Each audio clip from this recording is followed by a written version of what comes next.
Yes, right. So, see, Vedic astrology struggled a lot to explain a twin's birth. The reason being, a lot of these lordship and houses remain the same for the twins. However, Vedic also has other concepts of, I'm not going to confuse it. Let's say they divide a chart into multiple equal divisions. They call it D60, D66, D160, D144, etc. Right. So, but that kind of precision also demands a birth time to the precision of seconds, which is ideally not possible because most of the birth times are usually rounded off to plus or minus 2 minutes. Now, Krishnamurti Panditi was able to deal this with the help of sublords. Now, what is a sublord? Yes, we will come to it. But just as of now, just to learn, yeah, I think I'll just mute everyone, Krishna. Just give me a second.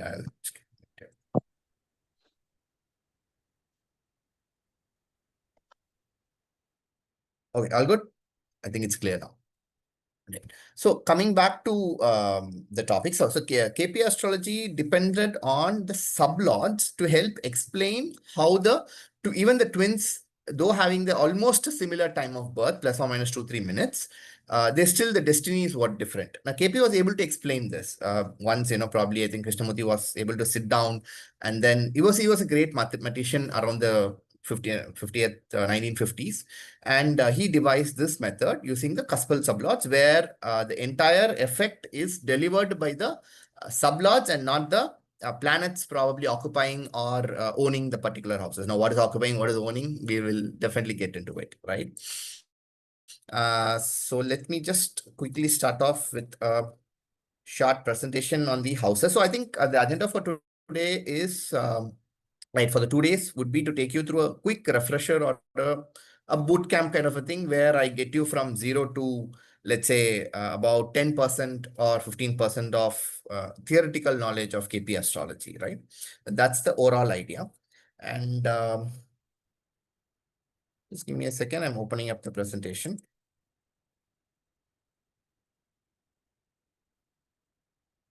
Hi Naveen, Krishna here. If Yeah, I hi. may ask a question at this Yeah, hi, point, or Krishna. am I too early? Yeah, no, ask us anytime. That's not a problem. Tell Mm, me. uh, s- uh, is it possible for you to take a step back and probably throw some light Mhm. on what are the different school of thoughts in astrologies? Uh, what is Lal Kitab and what is Parasara, and just probably one, two liners, and which method is beneficial for what? Because I see everything left, right, center as a beginner in YouTube. I'm just going mad. Mhm. Okay, so Krishna Ki, I probably was in a similar position about 5 years back, not five, I think we've crossed that. Yeah, about 7 years back, around 2018, 2019, when I was very interested in astrology. I wanted to, start reading up. I did the same YouTube and multiple resources and stuff. I didn't know where to begin, just go through everything, right? But anyway, to just explain the forms of astrology, Parashara astrology is nothing but Vedic astrology. Sage Parashara devised this method of astrology wherein, there are probably around 500 to 600 yogas, which is even very difficult for anyone to even remember, right? And then there are other bhagyas that comes. There's a lot of concepts in Vedic which is very difficult, and they all come with a not so precision timing. Like especially for timing of events, Vedic astrology fails the acid test, I would say.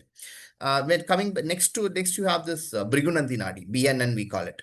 So Brigunandi Nadi, what they do is they talk about the conjunction of planets in groups of houses. Let's say, okay, it's very difficult to explain that without knowing the houses, but still I'll try to do it. So see, for wealth, if we take the houses of 2, 6, 10. It's called as the karma trikon of houses.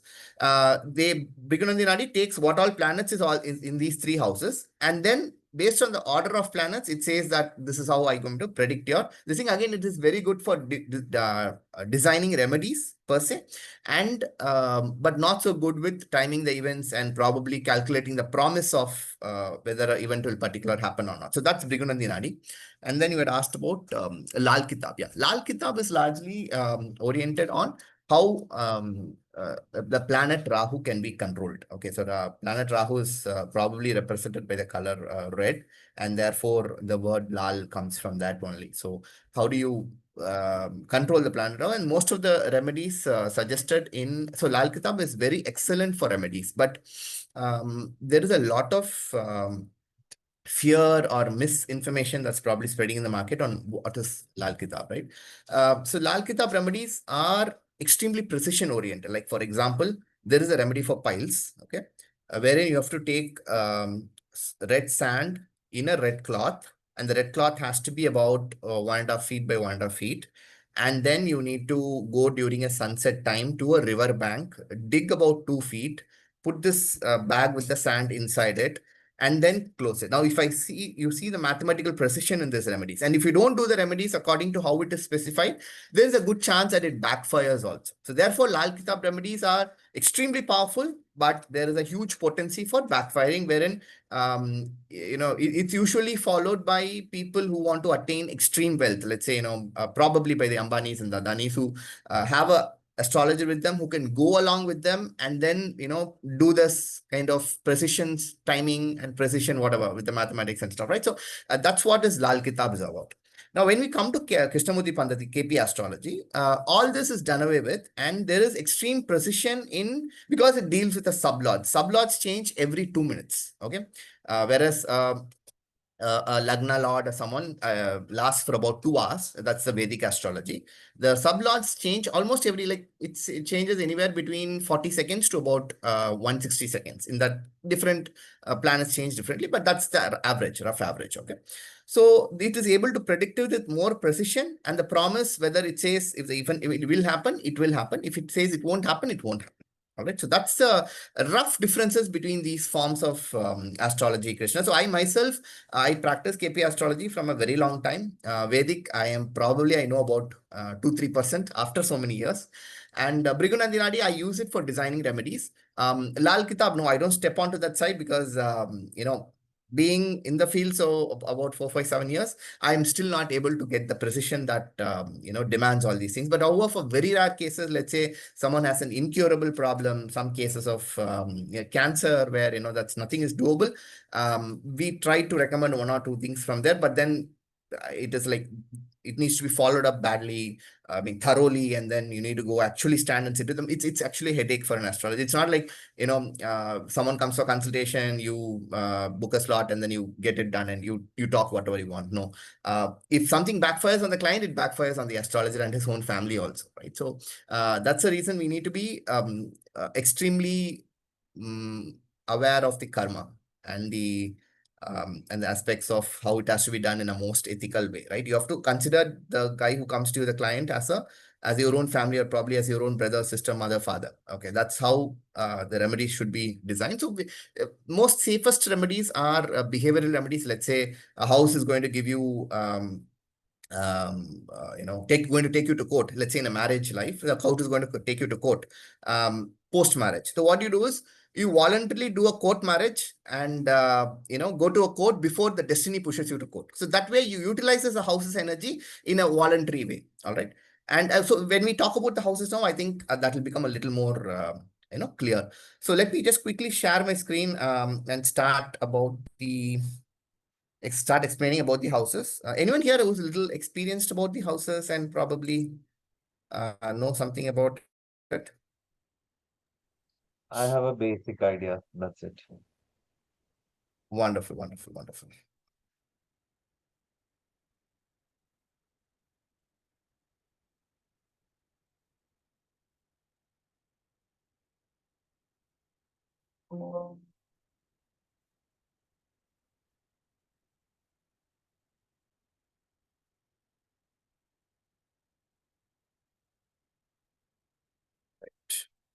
Here, screen. Just a second.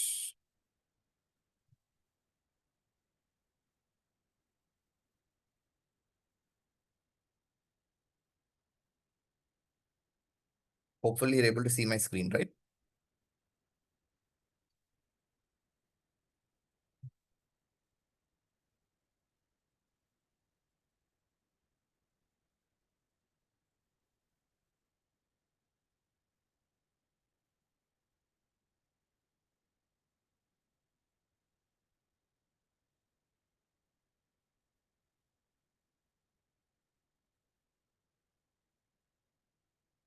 Perfect. So you are able to see my full screen? Yes. Good. So you just move on. So these are the 12 houses of astrology, and this is called as a North Indian chart. Um, and then we begin from house number 1 to house number 12. Remember, in a usual astrology chart, the numbers that are written inside every house represent the Rashi numbers that the house occupies and not the house number itself. Okay. By default, the or this thing is fixed that this house is the house number 1. This is house number 2. This is house number 3, so on and so forth till house number 12. Okay. This thing is fixed. Whereas this number you see here, now for the sake of simplicity, I have written here the house numbers just because we're learning houses. But when you're looking at a chart, these numbers represent the Rashis. Okay. So let's have this one single distinction in mind. Now going back to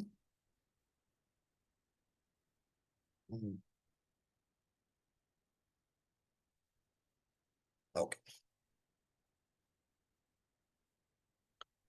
Okay, so let's see what the first house represents, what all it does, right? So first house represents yourself. It represents you, yourself. So it also represents your health.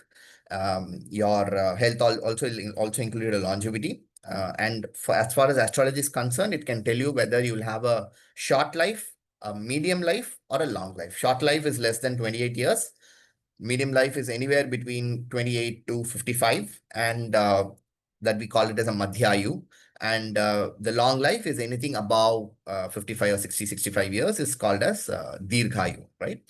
And the astrology can predict only that much. Astrology cannot stop or create death. Okay. And for some, in some cases, it cannot create birth also. Okay. Some cases it can, some cases it cannot. Right? It also decides your attitude and behavior. So that is what the first house represents. First house is also called as the Lagna.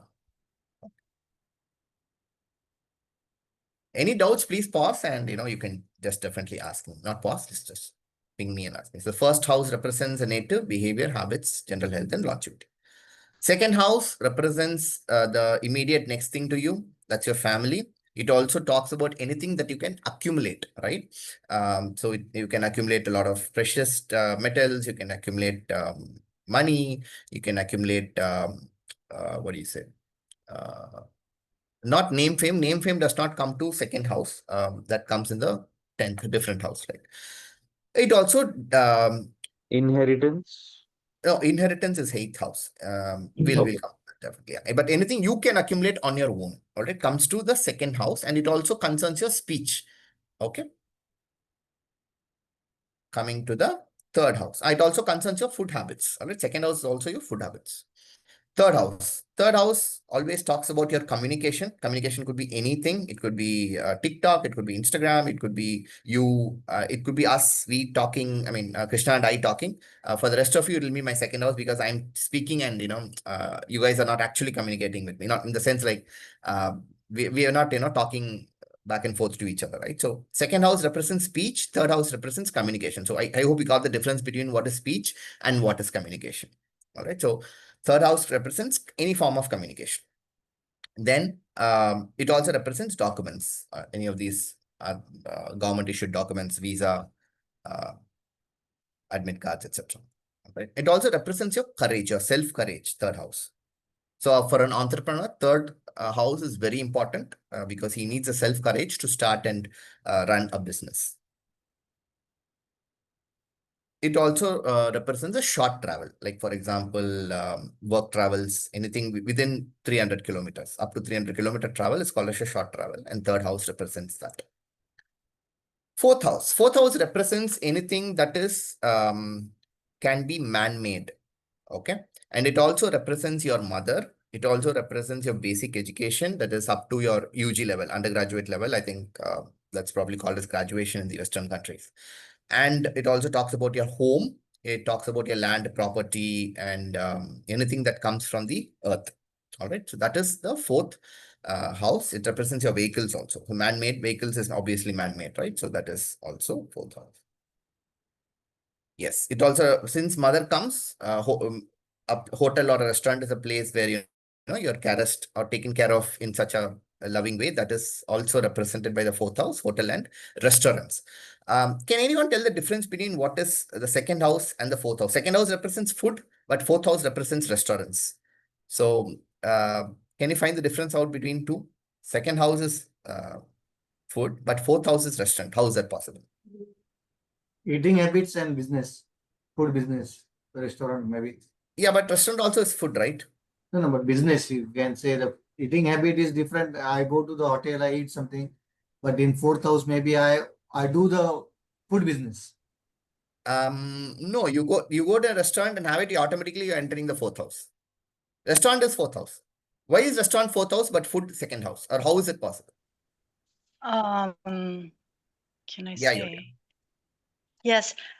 So fourth house is as in nourishment, like as how earth or mother is nourishing us. So it can be not like actual food, but the nourishment we get. Whereas in the yes, second perfect. house, Yes. yeah. Can I give Right. So a I try? think, yeah, sorry. Who was Yeah, that? second house, food habits, it's primarily related to your mouth region, what you intake. Hmm. And fourth house, hospitality, mother, cooking. So somehow I linked it to hospitality and digestion. I'll I give you don't a know why. simple example. Okay, I'll try to simplify this down. When you go have food in a, let's say in a, when you go have street food from any, like, roadside vendor, okay, or probably a pani puri vendor, or a small, stand and dine kind of a places. That is a second house. Whereas if you go sit inside a restaurant in a good cozy setup and then you start ordering the meals and have it, that is a fourth house. You understood? Yes. So is it good to say that second house is primarily junk food and fourth is proper? No, no. For junk, you could have junk food in a comfortable setting. That also comes in fourth house. Okay. Can you say Okay. it It's is the about that. luxury? Can you say it Yeah. is the luxury of sitting in the restaurant and ordering high-end dishes like that?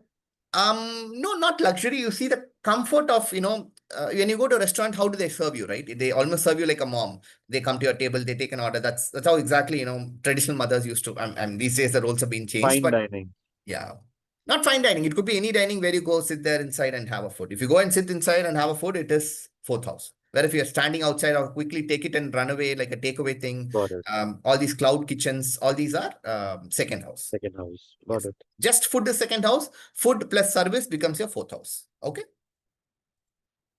Awesome. So now Sorry, that's another clear. question. Yeah, Sorry, yeah, Naveen, before you yeah, move on. yeah. So Krishna. fourth house, is it also hospitality Yes, and nurses? Okay. yes, yes. It is also hospitality wherein people are serving you, because a restaurant is hospitality, right? That's definitely a part of hospitality, restaurant, right? Hotels also, that is where you go actually do a boarding lodging. That is also a hospitality. Right. So that's fourth house. Moving on to the fifth house. Fifth house talks about love. It also talks about your children, specifically your first child. Whether male or female doesn't matter. Your first child is represented by the fifth house. It also talks about your relationships. All the love relationships, even live-in relationships is seen from the fifth house. It also talks about stock market growth. It also talks about your creativity. Okay, fifth house is also sort of creativity and anything that can be um, self-producing. That's how we call it. So fifth house represents anything that is self-producing. Okay. So fifth house represents your child, pleasure, love affair, speculation, artistic talent, and sports. So creativity, artistic talent, everything comes under fifth house. Sixth house. Sixth house represents diseases, job, debt, and court cases. But it also shows your victory over these diseases, this court case, and you almost settling your debt also. It also shows the victory over all these things. All right.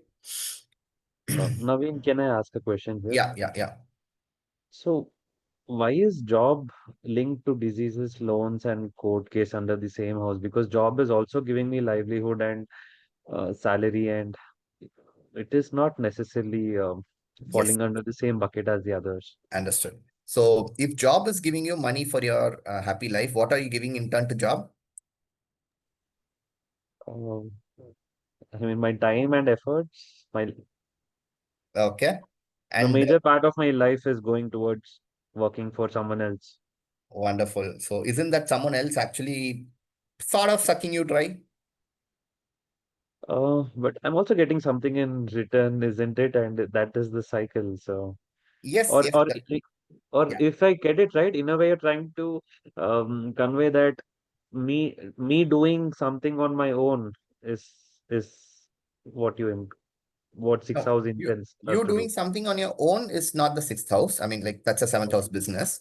Sixth house is particularly represents a job wherein you are actually putting in your a lot of time, effort. You're probably you're doing it because you have to do it. You don't like it.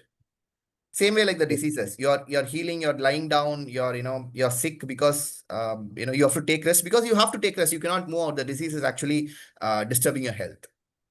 Okay. The So if court I'm case in is a also. happy job, it's not necessarily sixth house. No, any job is seen from sixth house. Whether you have satisfaction in the job is when another house combines with the sixth house, the happiness in the job is seen. Your wish Got fulfillment. Wish fulfillment in the job is seen from a different house. So six got is job. So these are all single aspects of life. So when these no houses will give, remember in KP astrology, no house gives their single effect. Okay. It always gives effect. A group of houses always give the effect together. Understood? Sorry. Yeah. You have a question? Can I? Yes. Does the sixth house always signify that you're the employee for someone, Mm-hmm. like you work for someone, or can it be your own, you know, uh, No, business? being your own employee is seen from the seventh house. That's a business house. Yeah. Okay. I want to clarify that. Okay. Yep, yep, yep. Wonderful. So let's just moving on. Sixth house, it represents your right. So now you can see that. Yeah. It also represents your tenants, huh, by the way.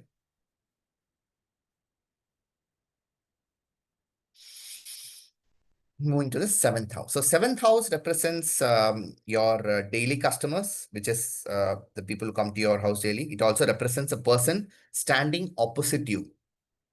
Okay. It also represents your open enemy.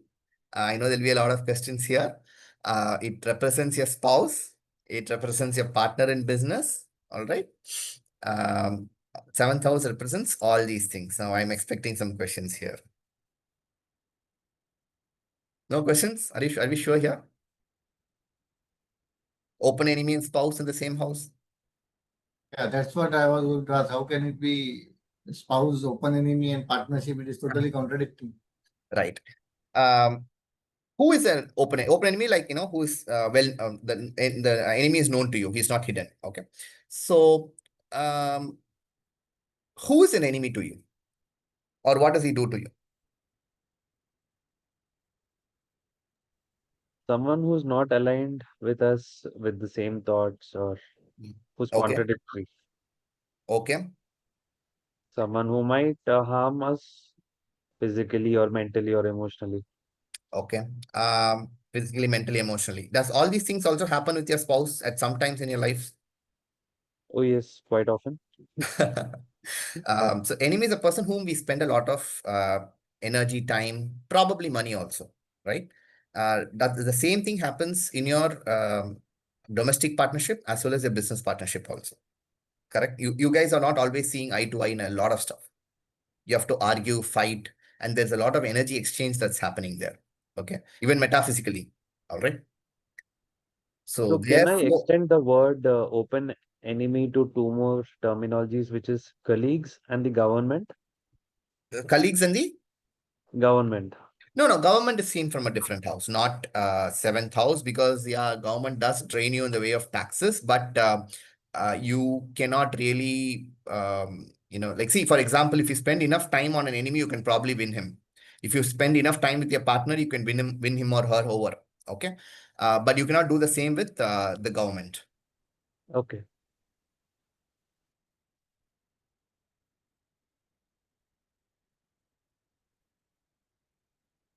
Okay, sorry, I was trying my website was working. So eighth house. Coming to eighth house, I think Krishna, you asked me about inheritance. Inheritance also is represented by the eighth house. It also represents all your secrets. It represents the field we are learning now, astrology. It talks about unearned income. What is unearned income? An insurance claim, other people's money. Like for example, let's say you're working in a VC firm. Where it's usually other people's money that you invest into some other companies, right? So OPM, we call it other people's money. So that is eighth house. And it also represents bad luck. Eighth house also represents bad luck. Few points over here, Naveen. So Yeah. is bribes are also a part of eighth house? Sorry? Bribes, corruption, bribes. Yeah, anything that is hidden, anything that is is not visibly seen, does come to the eighth house. Okay. And what I've also studied is surgeries and chronic health issues and transformations, sudden ups and downs also represent eighth house. Okay, see, so there is a rule. I thought I'll finish this and tell you this rule. Since you asked, I'm just saying this here. Any house that is a third to the house from it, third including its own house. Like for example, let's say the third house is the third to first house. Okay, the eighth house, the third to the sixth house. The fourth house, the third to the second house. 2, 3, 4. You count it from the own house, the same house also. All right. So any house that is third from itself gives multiple or a chronic of that. Like for example, I told you fifth house is your first child. Okay. What will be represented by the third house from fifth, which is seventh? Spouse, No. With respect to children, tell me. mhm. Enemy. Second child, There no? would be issues with the Second child. child. Yeah, One you're right. Second child. It always represents the multiplicity of it, which is the second child. multiplicity. Okay. Yes, multiplicity or the next higher grade, Next one. Yeah. Plus more one. increased impact. So if sixth house is diseases, eighth house will be what? Yes. Multiple diseases. The Multiple, multiple yeah. health issue. I thought death. One second, wait, let's just connect my headsets. Sorry. I think I'm not able to hear you guys clearly. Can I ask you? Yeah, sure. Yeah, tell me.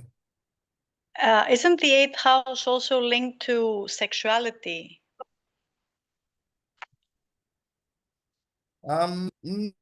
Really, see, eighth house is not represented to the sexuality because it talks about anything that is hidden. Okay, so for example, if you're talking about profession and let's say talking about how do I put it politically right?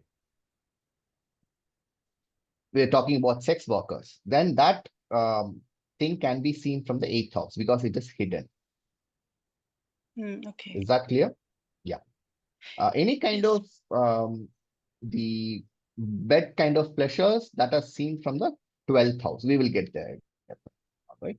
So yeah, so I was telling about the third house being the multiplicity of from the same house, and any house that is a 12th from it. Okay, that is probably -1 if you see. For example, the 12th house from the 7th house is 6th house. Okay. 12th house from the 10th house is 9th house, always -1 because you count from that, you have 12 houses going in the anti-clockwise order. So this is a North Indian Rashi chart. There is East Indian, there is South Indian and all that, but let's fix to this for now. So can you tell me what is the 12th house to 4th house? Third house. Yes. And what does this 12th house do from the third, from whichever house, the 12th house, what does it do? It negates the effect of that particular house. Okay, like for example, your 6th house disturbs or negates the house of your, effect of your 7th house, which is, for example, let's say 7th represents your spouse.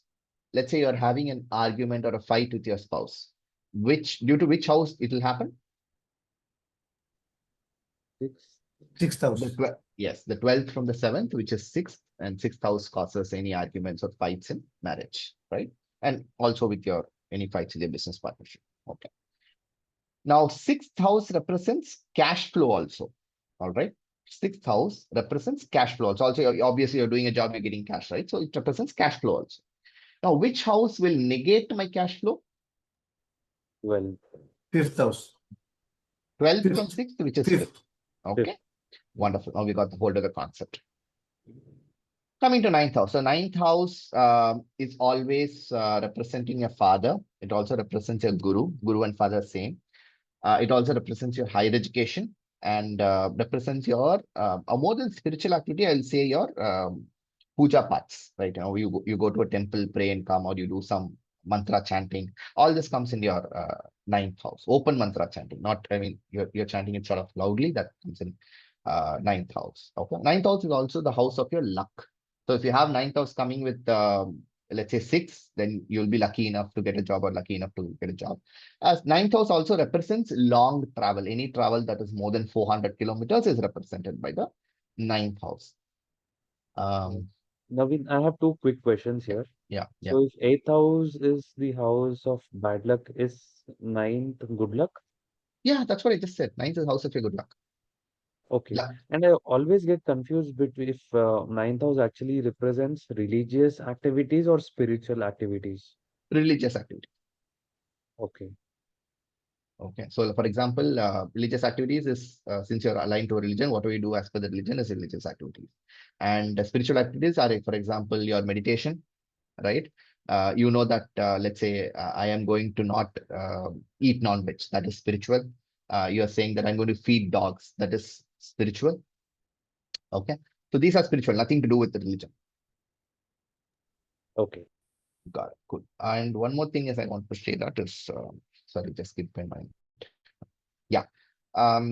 So when your mother is represented by the 4th house and your partner is represented by the 7th house, your mother's partner, which is your dad, will be should be represented actually by which house?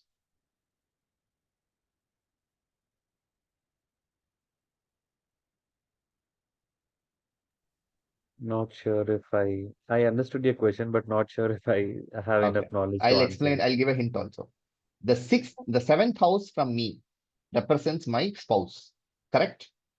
1, 2, 3, 4, 5, 6, 7. The 7th house from me, I, first house is me, is the 7th house, which represents my spouse. Correct? Yeah. Yeah. For example, this is my first house. So the 7th house represents my spouse. Now, for my mother, which house will represent her spouse? 9th house. How? 7th house No, from me represents my spouse. your spouse. So mother's is 4 plus 7, 10. 4, 5, 6, 7, 8, 9, 10. 10th house. Sorry. Yes. Okay. So in a lot of astrologers, there are also a lot of schools of thought where the 10th house is represented, also considered for your dad. Not also, it's the only thing that is considered for your dad. Okay. But from where I study from, or my school of thought, or the school of thought where I come from, we consider dad as more of a guru.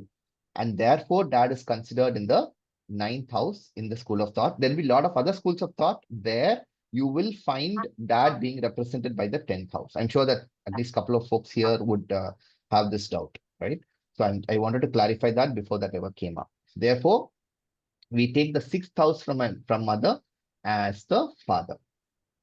Okay. So Or is it a special rule just for this case? yes, because this I think largely this was the original thing, but in between, because the logic had to be applied equally to everyone, the house opposite mother became father. House opposite me became my wife. Sorry, my spouse. Yeah. So therefore the house opposite my mother became father. This was practiced, I think, in the medieval periods, but what I believe, at least what I've seen happen, even experiences, 9th house representing father gives an excellent prediction results. Okay.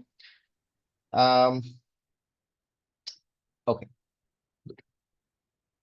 So now, since we have studied here, we'll also check one more thing. See, if 2nd house from me represents my family, which house will represent my mother's family? Fifth. Okay. And which house will represent my in-laws? In-laws. Okay. 10th. How? If the second house Second from and ninth. me, how? The second house Whose from me, in-laws? Sorry. Your 1, 2, in-laws or your, I my thought in-laws, father's. my Okay. in-laws. 8th. My partner's in-laws will be again second, nah, come on. Yeah. No, I was thinking of mother's. Okay, leave it. So 8th Yeah, house. yes, 8th house. 8th house represents your in-laws. Okay, so that is how we have to see the relatives from your particular chart. Okay. So third house also represents your younger siblings. All right. So in case you've not written it down, you can write it down. And probably have not mentioned it. The third house also represents your younger siblings. Now, your auntie, that is your probably your mother's younger sister. Which house represents her?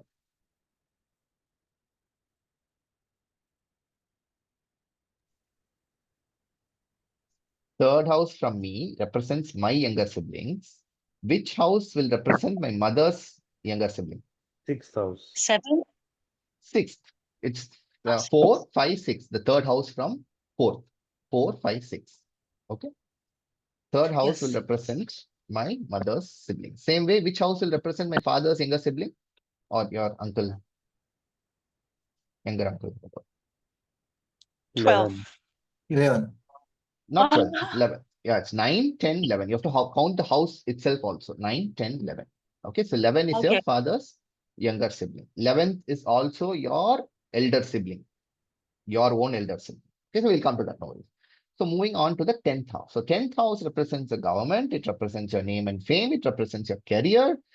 It represents your, your, what do you call that? Status in the society. Okay. So 10th house represents all of that.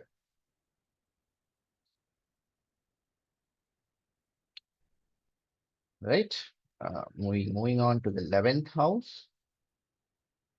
It represents your friends. It represents your profits, and this represents your wish fulfillment. So when 11th house is like a, it's like a free radical.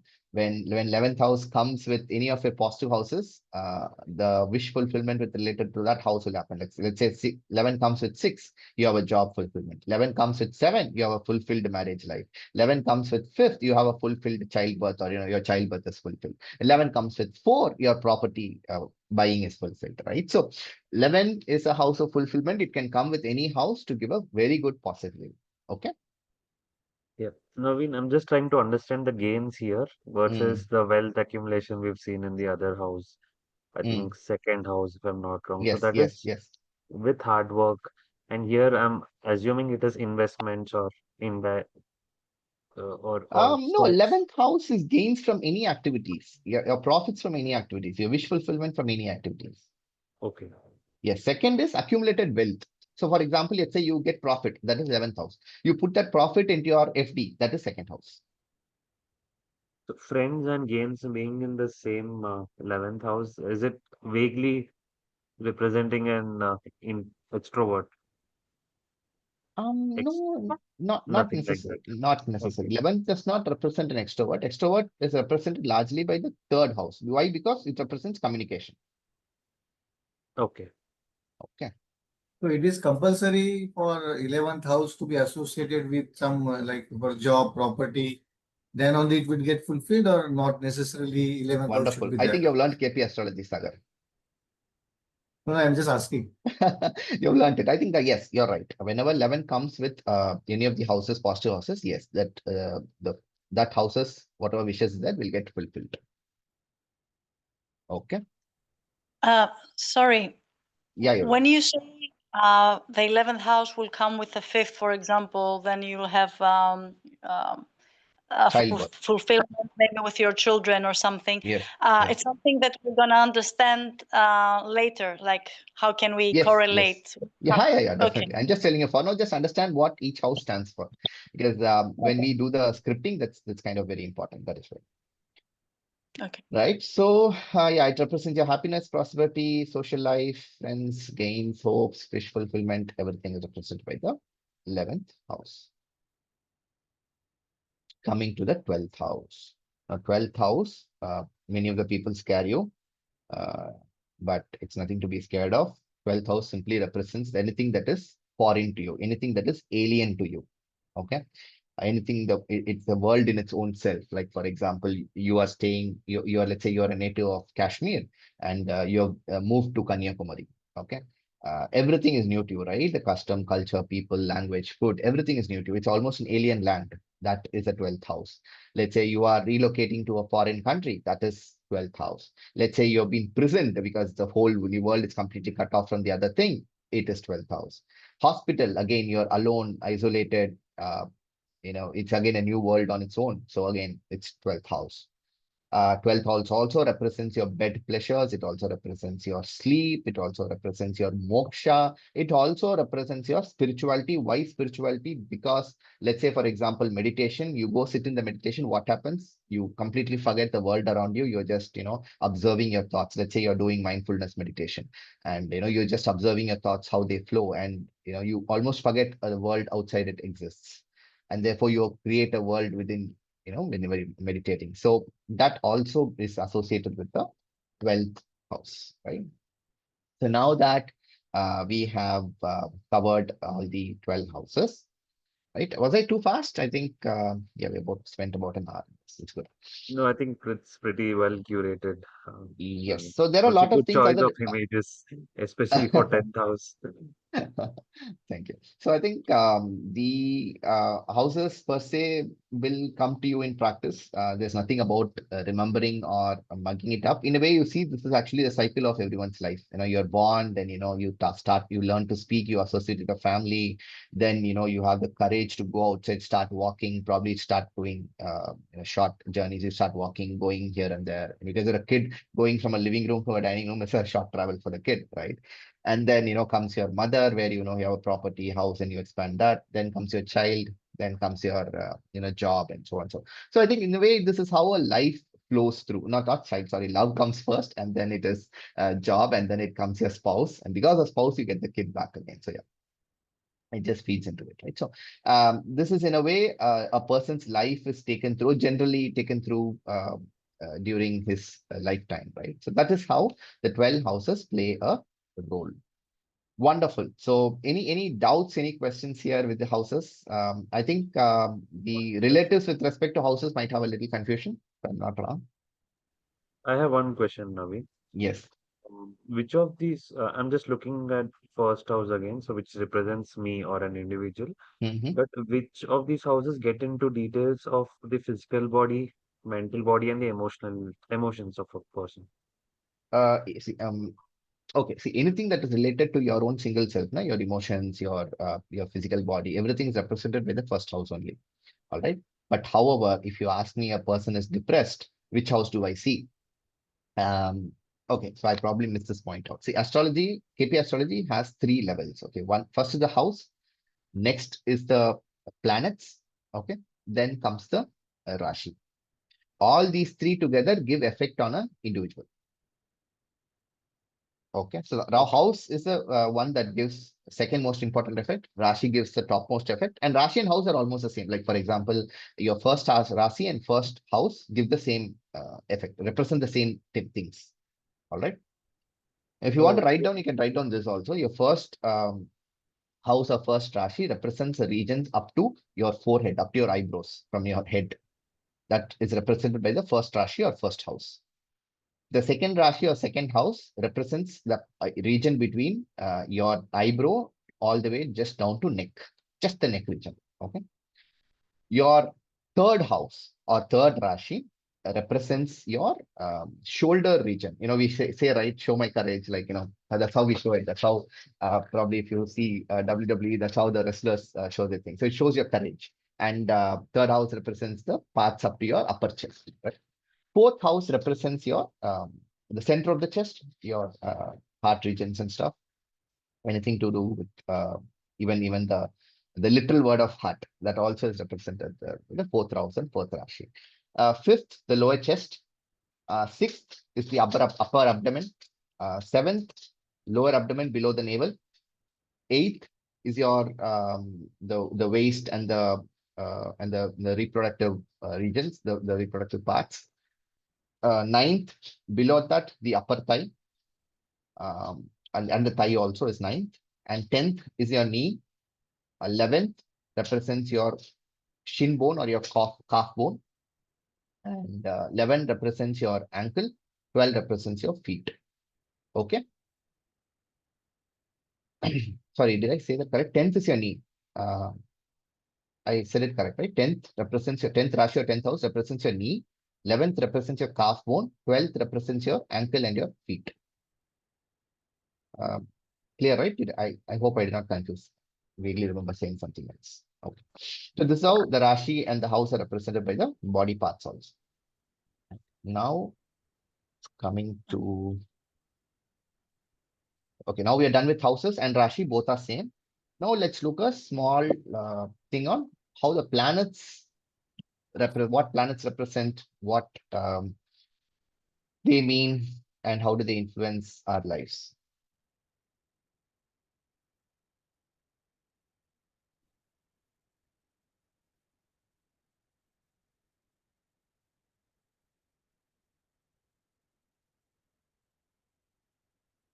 Right, able to see my full screen?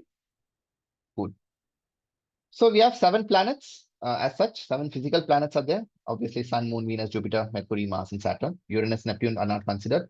Neither is Pluto considered. So Pluto is a poor guy. He's in and out of the planetary system. But yeah, hope he finds peace. But anyway, so Sun, Moon, Venus, Jupiter, Mercury, Mars, Saturn are our main planets in astrology. All right. And there are 2 shadow planets. That is Rahu and Ketu. Please do not associate Rahu, Ketu with Uranus and Neptune. It is not.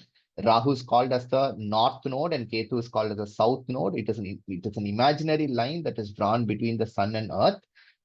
Wherever the line intersects, it is called as the north node, and where the line intersects at the other end, it is the south node, that is Ketu. Okay, so during eclipse, it is believed that, or it is said that Rahu usually does the eclipse of sun and Ketu does the eclipse of moon. There is a misbelief that Rahu does eclipse of both, but which is wrong. So that is a small clarification that we need to get out. All right. So sun is a king. He's a ruler of all the interface. He also represents your own soul.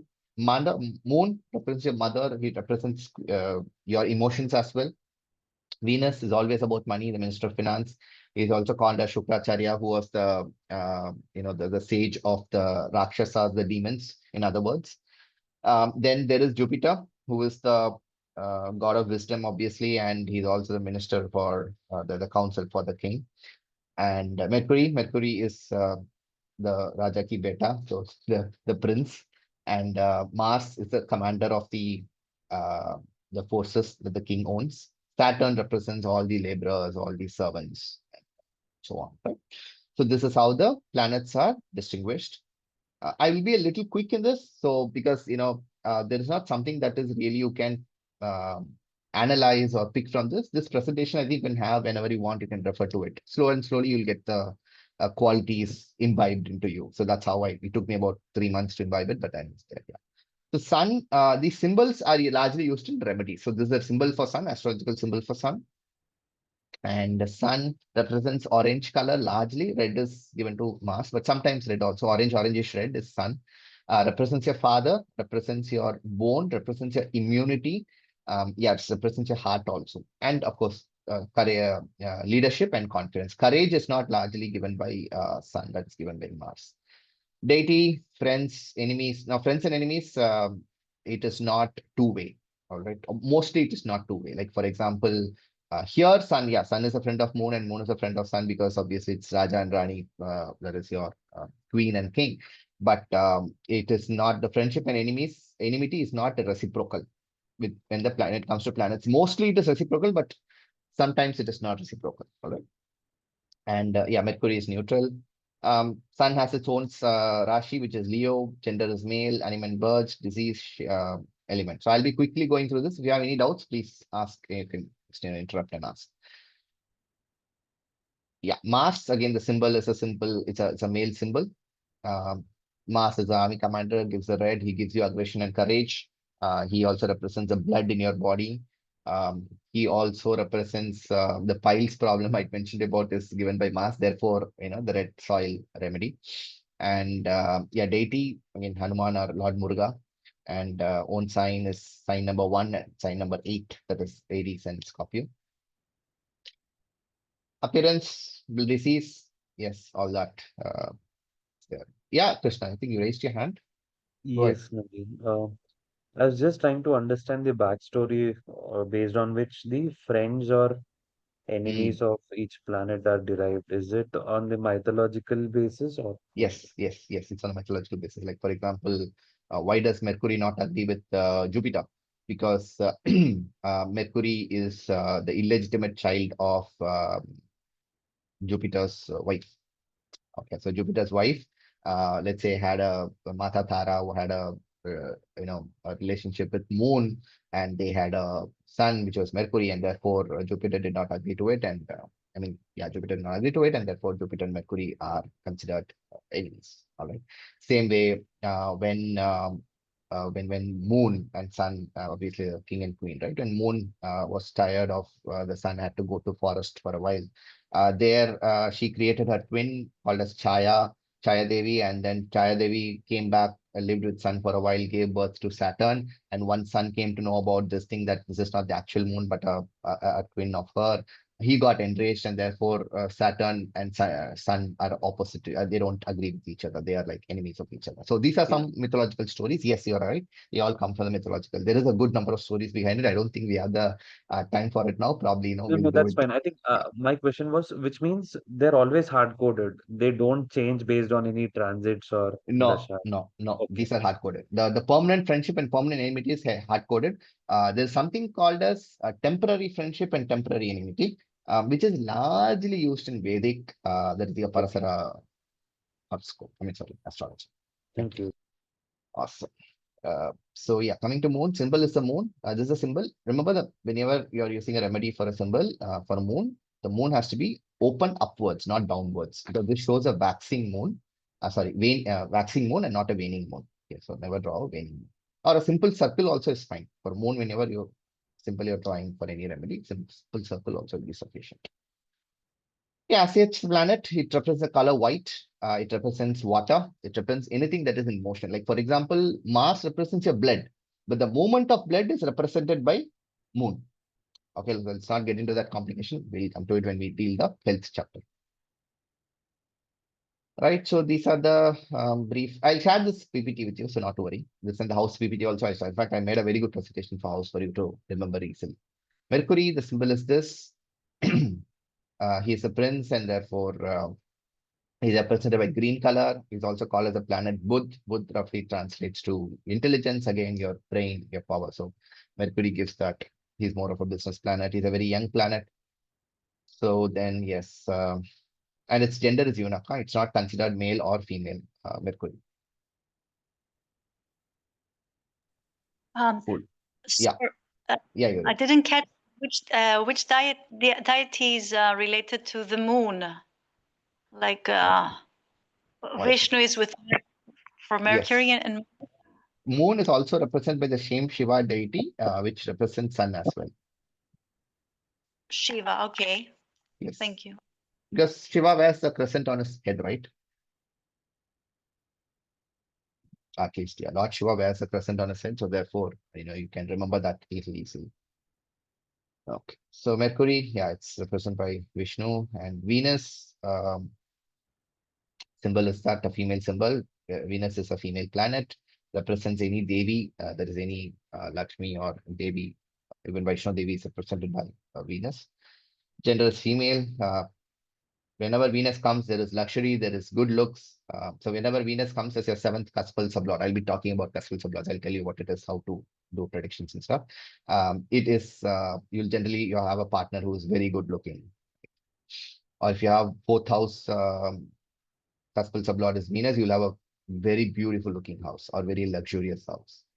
And also your cars will be very branded, luxurious cars. So Jupiter, yeah, the symbol is this, and he represents a color yellow. A color yellow represents him. He is represented by either Shiva or Brahma also. And any diseases connected with the liver or expansions, for example, cancer is given by Jupiter. If he represents the wrong numbers in your chart, then yes, Jupiter will be the karak of cancer, because Jupiter is the karak of expansion. is a big planet, right? He's an expanded planet. He's a gas giant. So therefore, anything that can expand relates to Jupiter. Next, Saturn. The symbol, the Western astrology follows a different symbol. They follow a H kind of a symbol. So, like, I think they follow something like this. This is what is followed for Saturn. But however, when we follow the KP or the school of thought, we'll just simply stick to a rectangle, a black border rectangle. Saturn is a very dark planet. No sunlight reaches there. He demands discipline, hard work. He's also the Lord of Justice.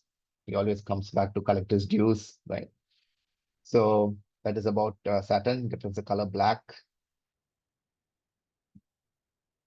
Okay, Rahu is represented by this symbol. He represents a color blue or gray. Any smoky color is represented by Rahu. Appearance, disease, so on and so forth. Yes, and Ketu is represented by the ulta of that. There is north, north, south, north, south. Ketu is represented by any checked design or brown color. Any checked design is also Ketu. Ketu is also the gender is usually eunuch. Yeah, I hope all of you know the story of Rahu and Ketu, right? When they were actually curdling the ocean, and then Amrut came out, and Amrut was had by an imposter demon. Then he was cut by Vishnu, who had his head and leg separate, and therefore when he had to be, because he wouldn't die because he had consumed Amrut, therefore he was created into a shadow planet, which is a dragon or a snake with a human head, and the other part is the snake body with the the snake head with the human body. So they were like split and merged with another snake. So therefore, that's how the story comes from. Right. Okay. So I think we have done about planets also. There's a good amount to learn from the houses, probably not much from planets. It's because I think I would remember it as more of practice. I think will get you to imbibe the qualities of these planets. So I think this basics are done. Now let us get into something that's very interesting. How do we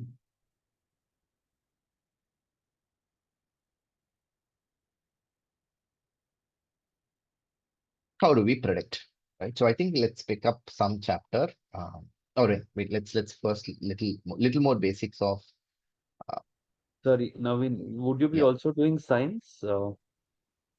which signs? I mean, Aries, Rashis, right? Taurus, Rashis. Rashis, yeah. I mentioned you. Houses and Rashis are the same. Have the same, represent the same things. So there is no 12, 9, 12 here. There is 12, 9, 12, but Okay. the houses and Rashis represent the same thing. Like for Same example, attributes. Okay. so for example, your head is represented by the first Rashi also, the first house also. Okay, okay, got it. Okay. Probably missed that, yeah. And your child fifth is represented by the fifth Rashi also, represented by the fifth house also. Interesting. Okay. I didn't name the Rashis because remembering them, do you want to remember them by words or do you want to remember them in numbers? I remember them in numbers. It's very easy. Okay. I mean, since I was parallelly learning Parasara, I think I was looking at this from that perspective, but now I got it. Okay. So I think it's easier to remember this way, Krishna, because see, it took me, I mean, even now I'm not clear on the order of Rashis. I will tell you after so many years of practice, because I remember it 1 to 12. I know what is Right. 1. I know all the qualities related to 1, but I know that rarely do I recall that 1 is Aries. Okay, there Okay. has not been much circumstances where I need to recall that 1 is Aries and 12 is Pisces, and it is not really necessary in Krishnamurti Pandit. It's all about numbers. So I would say, like, if your Mercury is strong or your third house is strong, you automatically become very good at KP astrology. So awesome. So I'll just get to the something called as a KP signifactor. So now we are getting into little depths of it.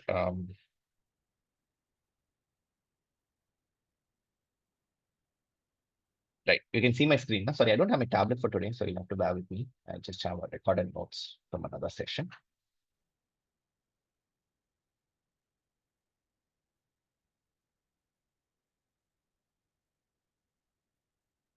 Cool. So as I said, 1 second, sorry. Yeah, so we have 9 planets, right? And I'll just zoom in.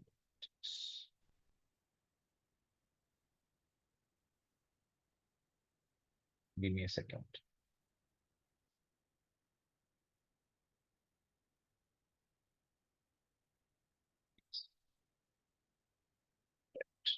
So it's called as this topic is called as a house signifactor. Is like how do I write the script for a KPI? So there's something called as a script. Okay. So every for example, let's look at a movie. What does a script do? Script holds a complete plot, right? It tells you who has to come from where, who exits where, what happens to the hero, what happens to the antagonist. So everything decided by the script. So therefore, here every planet has a script as well. How do I write that script is now what we are going to learn. But remember, this is not something that you need to understand to the last T. The reason being, all this is usually generated by a software and given. Okay, so I'll quickly run through this because we have a little paucity of time. In case you don't understand, we'll try to clarify a little, but still, if it's a little difficult, drop it, no issues. Let's directly go to the software generated thing. From there, I'll tell you I'll teach you how to make the predictions. All right. So we have 9 planets. Sun, Moon, Jupiter, Rahu, we know Mercury. Rahu and Ketu are not assigned any Rashis. Okay. Sun is assigned Sun and Moon are royal planets, and therefore they're assigned 1 Rashi each. Okay. So Jupiter is assigned 2 Rashis, Mercury, Venus, Saturn, Mars. All these are assigned 2 Rashis each. Now, which Rashi is assigned to which planet? We'll come to it definitely. So this is, if you see, this is a Rashi chart. Yeah, this is your Rashi chart, right? Sorry. What did I do? Yeah, this is a Rashi chart. All that is written in brown color. So I told you, in a chart, whatever comes in the Rashi chart is always the Rashi chart is always Rashi number. This is not the house number. So can anyone tell me now which Rashi is in my 7th house? Which Libra. Rashi is in my 7th house? Libra. Libra. Okay, 9th, right? So let's go by numbers because that's much comfortable, I think, for all of us here, just to understand the logic, right? So which house is my 12th Rashi in? Mean Rashi. No. Which house is my 12th Rashi in? 10. Correct. So 10th house. So all this comes in green color is the house number, which is usually not written in any chart. Things that are written in brown color will be there in every chart, right? So there is a Rashi number, that's a house number. Okay.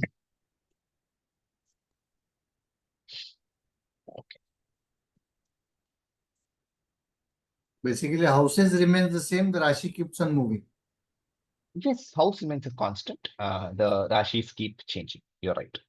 I had an animation for that also. I'll see if I can get that. Probably not. Here it is.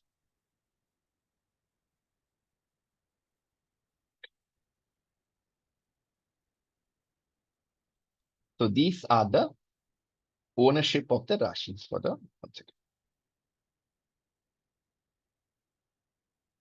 Yeah. 1st and the 8th Rashis are given to Mars. 1st and the 8th Rashis. 2nd and the 7th Rashis is given to Venus. 3rd and the 6th Rashi is given to Mercury. Easy way to remember, now you just write Mars, Venus, Mercury, Moon, Sun, and then reverse the order and write it. Mercury, Venus, Mars. That's it. Easy way to write and remember. And the 9th is given to Jupiter, 10 Saturn, 11 Saturn, 12th is again Jupiter. So Saturn, Jupiter, Jupiter. Why is this difference here? Because Jupiter and Saturn are considered as outer planets. Mars also to an extent, but Jupiter and Saturn are definitely outer planets. So therefore, they come at a later stage. Okay. This is clear, right? I don't think, yeah. If you don't mind, can you please repeat this subtopic? Yeah, see, what is written on the left-hand side, let me annotate. What you see here now is the Rashi number. Yes. Okay. And what you see here are the Rashi owners. Yeah. Mars is the owner of Rashi number 1. Clear? Yeah. Venus is the owner of Rashi number 7. Yeah. Jupiter is the owner of Rashi number 12. Okay. How do you remember that is why I've drawn these lines and shown. It's easier to remember it this way because, you just have to write Ma, V, Me, like, Mars, Venus, Mercury, and then reverse the order, Mercury, Venus, and Mars. In between, you write Moon and Sun. Okay. I think at some point we'll have to memorize this, isn't it? Yeah, I mean, I'm just giving you an easy way to Easy way to do it. remember Yeah. it. Okay, see, you don't have to memorize a lot of things in KP astrology, maybe one or two things. Like how I Okay. told you about the nature of the planet. Same way, this is the ownership is something that we have to remember. So Mars is given 1 and 8, Venus is given 2 and 7, Mercury is given 3 and 6, Moon and Sun are given 4 and 5. So that, yeah, I mean, you can have this chart also handy anytime. It doesn't matter. Okay, now we are coming to how do I find the significator of a planet? This is sort of important. This is Sorry, usually Naveen, I yeah. won't interrupt you again, but this is also fixed always, isn't Yeah, it? this is fixed. Yes, this is completely fixed. Mars owns first and the eighth Rashi is fixed for anything and anyone and anywhere. Okay. Perfect. Very good doubt. Very good doubt. This is fixed. This is not variable. In fact, whatever I'm teaching now is all fixed. Nothing is variable here. Yeah, so there is a formula called O2. O1 is the ownership of the house and O2 is the occupied house. Okay, so now we probably have to pick up a chart. Any of you comfortable with any particular online platform that you might want me to use, AstroSage or something? Or should I use my own software? Probably. We can try Astrosage. Okay, the AstroSage, we can use it for learning purpose, but I will definitely not recommend it for professional usage.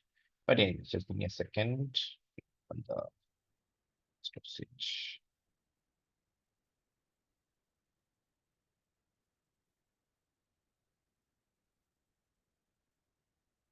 Okay, good. You're able to see my browser screen, AstroSage screen? Don't think so. Yeah, we were seeing it, now we cannot see. Right. I thought I should share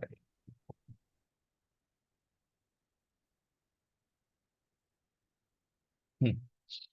Wonderful. So if you can see the KP cusps and KP planets.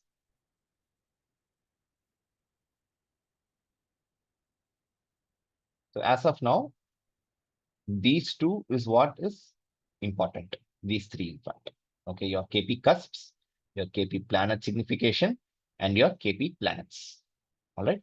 Now I'm going to tell you how these numbers are written. I will tell you why these numbers will be used or how they'll be used after this. But first, I'm going to tell you how these numbers will be written.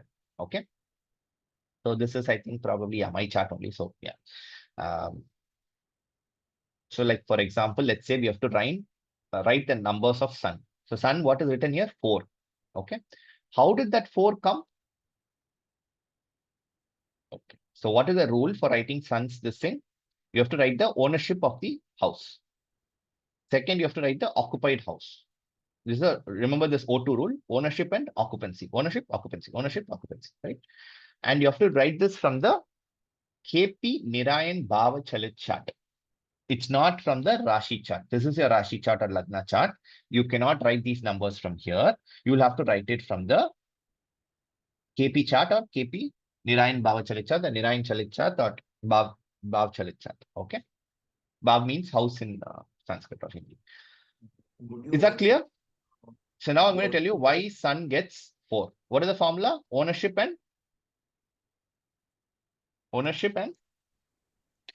occupancy. Yeah. So now let's see where is sun here. Sun. Sun is here. You see the sun here?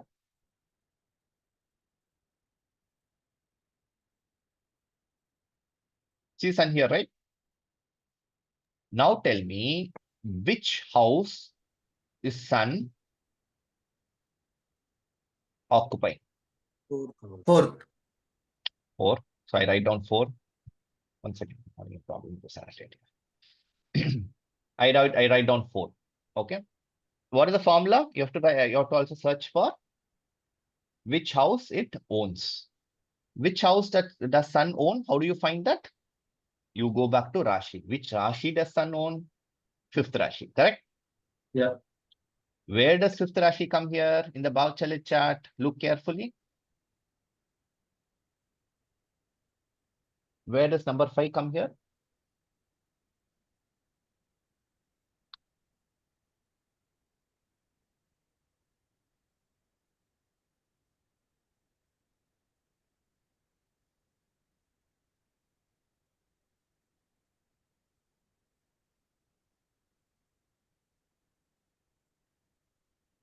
Hello? Is it where Jupiter is? No. See here, the planet Sun owns and occupies different houses, right? It is occupying the fourth house. Therefore, we have written 4. Which house it is Yeah. owning? How do we find which house it owns? Is that you need to see first which Rashi does Sun own? Fifth Rashi, correct?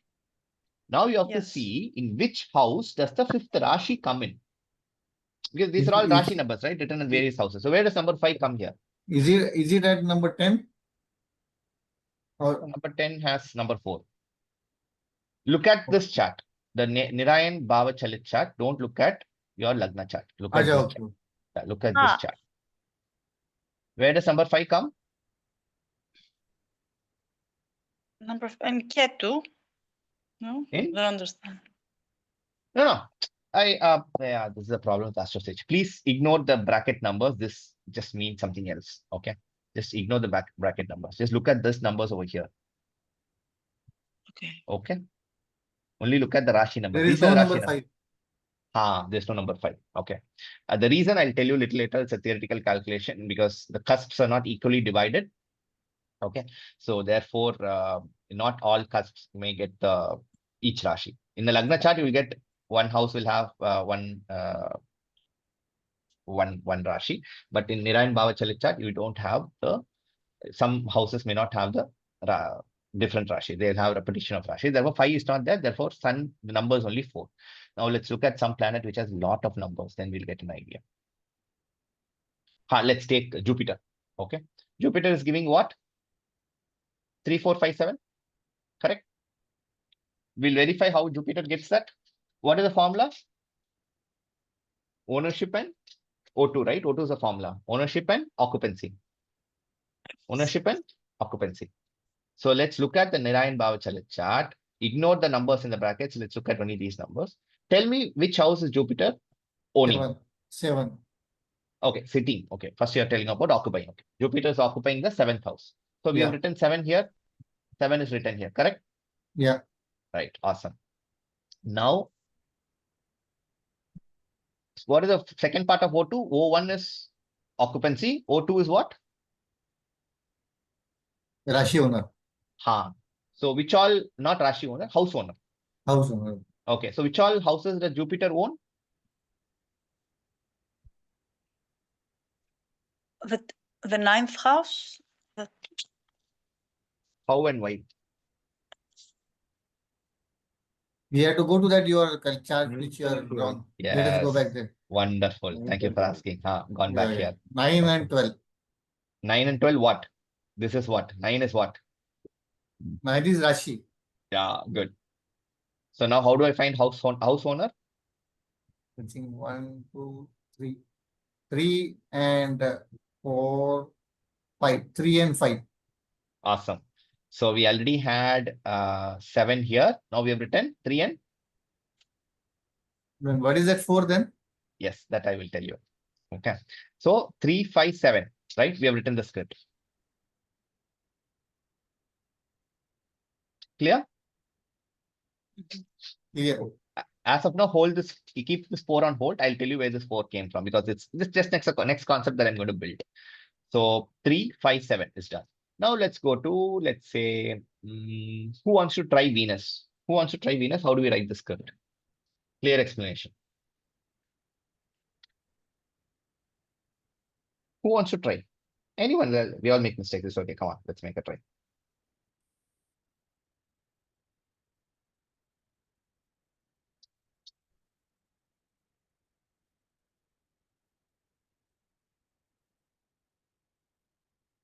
Probably Krishna, Sagar, Gloria, one of you guys can help me out here. Venus is in third house, right? Yeah, Venus is in third house. Okay. Therefore, we write 3. Okay, done. 3 is done. Next. Okay. Then we go to a chart and check which are the Yes. owners of Venus. Yeah. Venus owns 2nd and 7th Rashi. Second and 7th Rashi. seventh, and second and seventh. Okay. We come back here. Where is 2nd and 7th Rashi coming?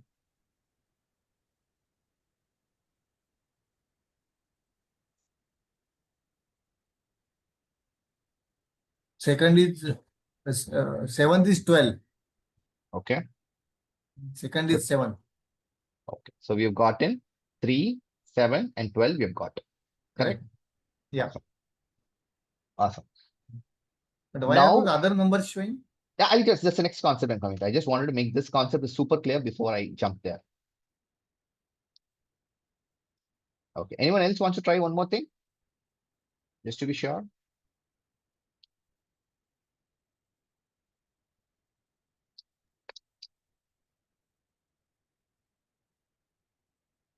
Is this concept clear? This first of all? concept is clear. Okay. Sagar is clear. Krishna, Yoria. To be honest, it's because I'm more familiar with Western astrology. Mhm. You know, the way that you put the houses in Vedic, I Mhm. really don't know. So I'm trying to Mhm. understand that. So it's a bit confusing for me, but I will understand that eventually. Wonderful, wonderful. Okay, okay. But chalo, no problem. Okay, I think that's the we could probably skip on to that. No worries. Krishna, you're cool?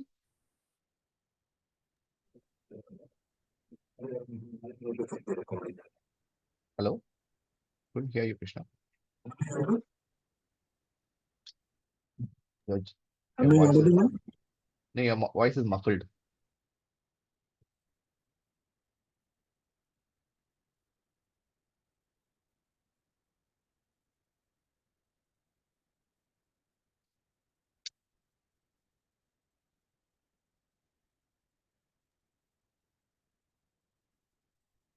Okay, cool. So I think Krishna has a network issue probably.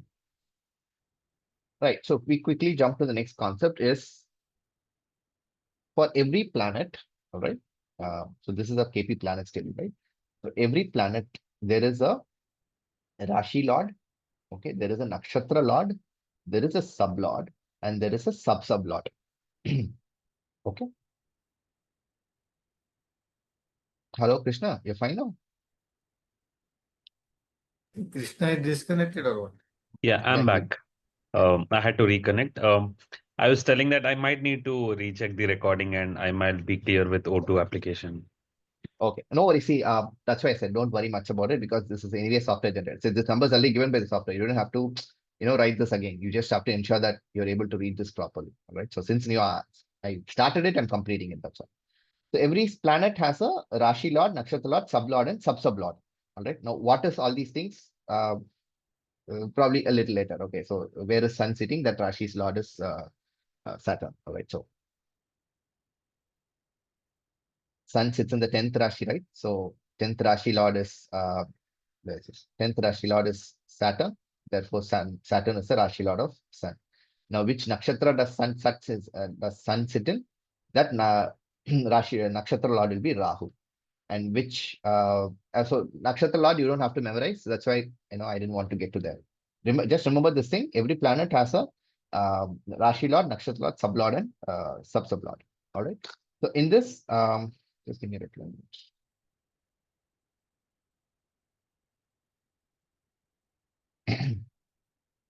Easier for me. Right. In this, what is important for us is this nakshatra Lord and then the Sub-Lord. These two things are very important in KP astrology. Why? Because no planet gives its effect. It always gives the effect of its Sublord and nakshatra Lord. Now we are getting into deeper territories here. Please ask me any doubts. This is where the importance starts. All of it we told before, you are probably thorough with it, not thorough with it, not understood, it's still fine. But this is very important. Every planet gives a result of its nakshatra Lord and Sublord. Okay, two things are there, which is what? Is a more important query. Nakshatra Lord gives you the result, or let's say the beginning of the story. Okay. Sublord gives you the end of the story. Like, for example, let's say Sun. Okay, just before that, I'll just show you one more thing also.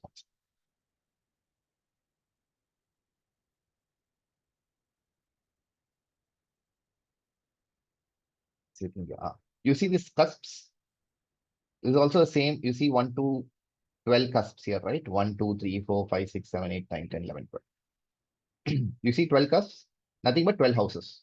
All right. Now, every house or every cusp, why we call it cusp is because houses are equally divided and cusps are unequally divided. Therefore, the word cusp. So, cusp has again, Rashi, every cusp has its own Rashi Lord, Nakshatra Lord, Sublord, and Sub-Sublord. So when we come to the Nakshatra Lord of cusp, it doesn't matter. Only the Sublord matters. Okay. When we talk about the cusp, it's always the Sublord that matters. Therefore, the abbreviation CSL Cuspal Sublord. Okay. Is that clear? Cuspal Sublord is the one that tells you about the story. Why is it so thick again? So we have to take only the second and the third one we have to consider. First and fourth we have to ignore. I'm sorry, which is first and fourth? I didn't understand. No, in Nakshatra, Rashi, Nakshatra, Sub and Sub, correct? Yes, So you yes, said yes. Nakshatra Yes, and Sub are important. So that yes. means not for. So for after these 4 planets, we just take Jupiter and this Moon. I think Moon only we consider. Yes, yes. See, I think this interface is a little screwed up. Just give me a second. I'll just open up my the professional software. It's a little easier to see over there. Just give me a second here.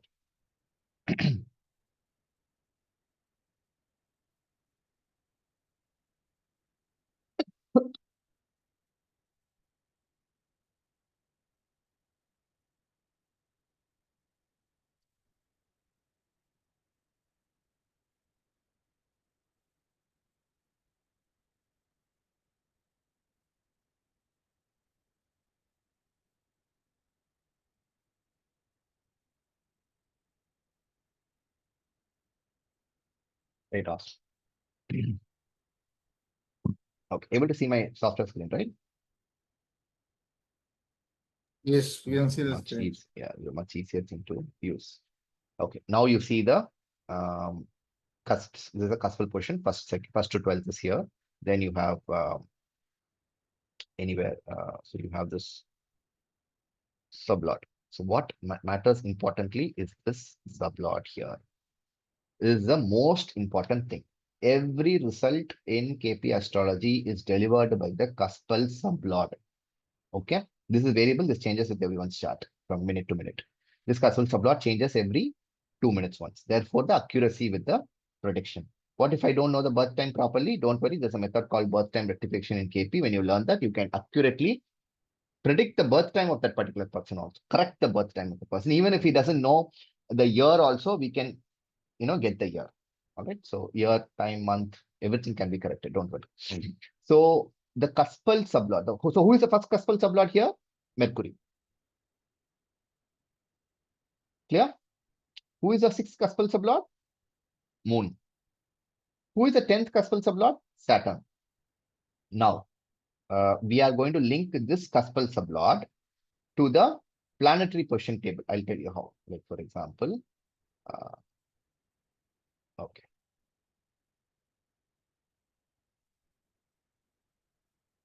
Let's say we're going to take the first cuspal sublot. Who is my first cuspal sublot? Mercury, right? Where does Mercury come in this table?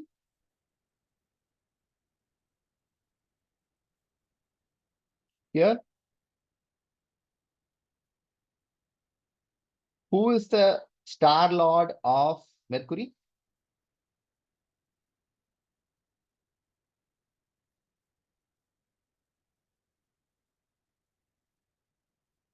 Who is the star lord of Mercury? Jupiter. Jupiter. Who is the sublord of Mercury?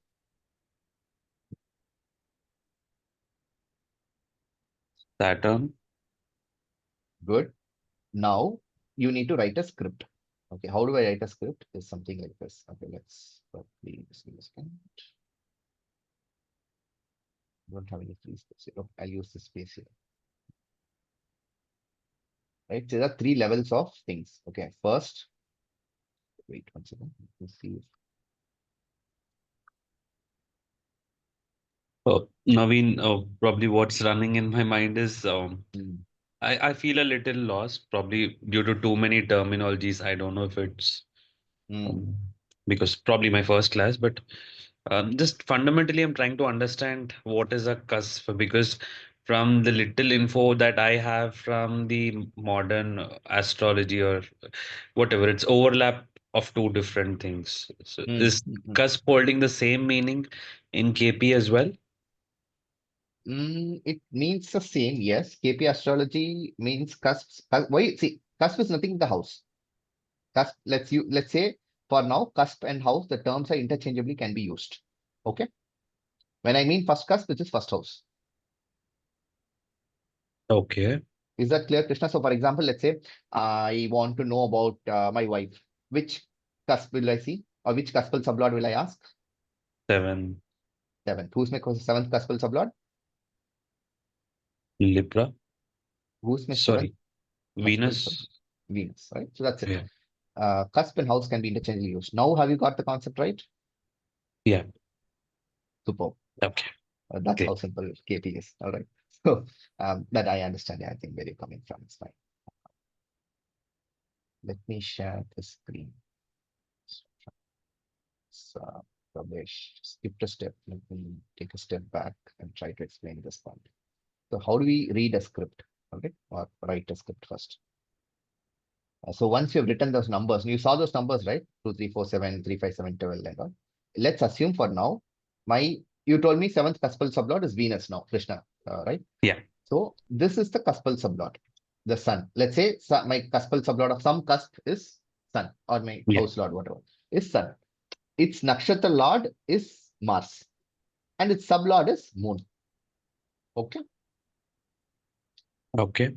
Now the CSL of the cusp always give the will be the medium for the thing. Like for example, hello, yeah, hello. Someone is trying to say something. Okay. Yeah, so the cuspal sublord is always gives the medium. Cuspal sublord is sometimes also called as planet. Like for our easy reference, we can call it planet. Okay, so it gives the medium. That is a source. Like for example, sun is here. Therefore, let's say my sun is my 7th cuspal sublord. Can you take a guess? What will be the source or nature of my partner? Because 7th is for marriage, right? So Mm, sun. masculine, powerful, Yeah, masculine power could be connected to government authority. government. Yeah. Okay, could be from an influential family, all that, a lot of things, right?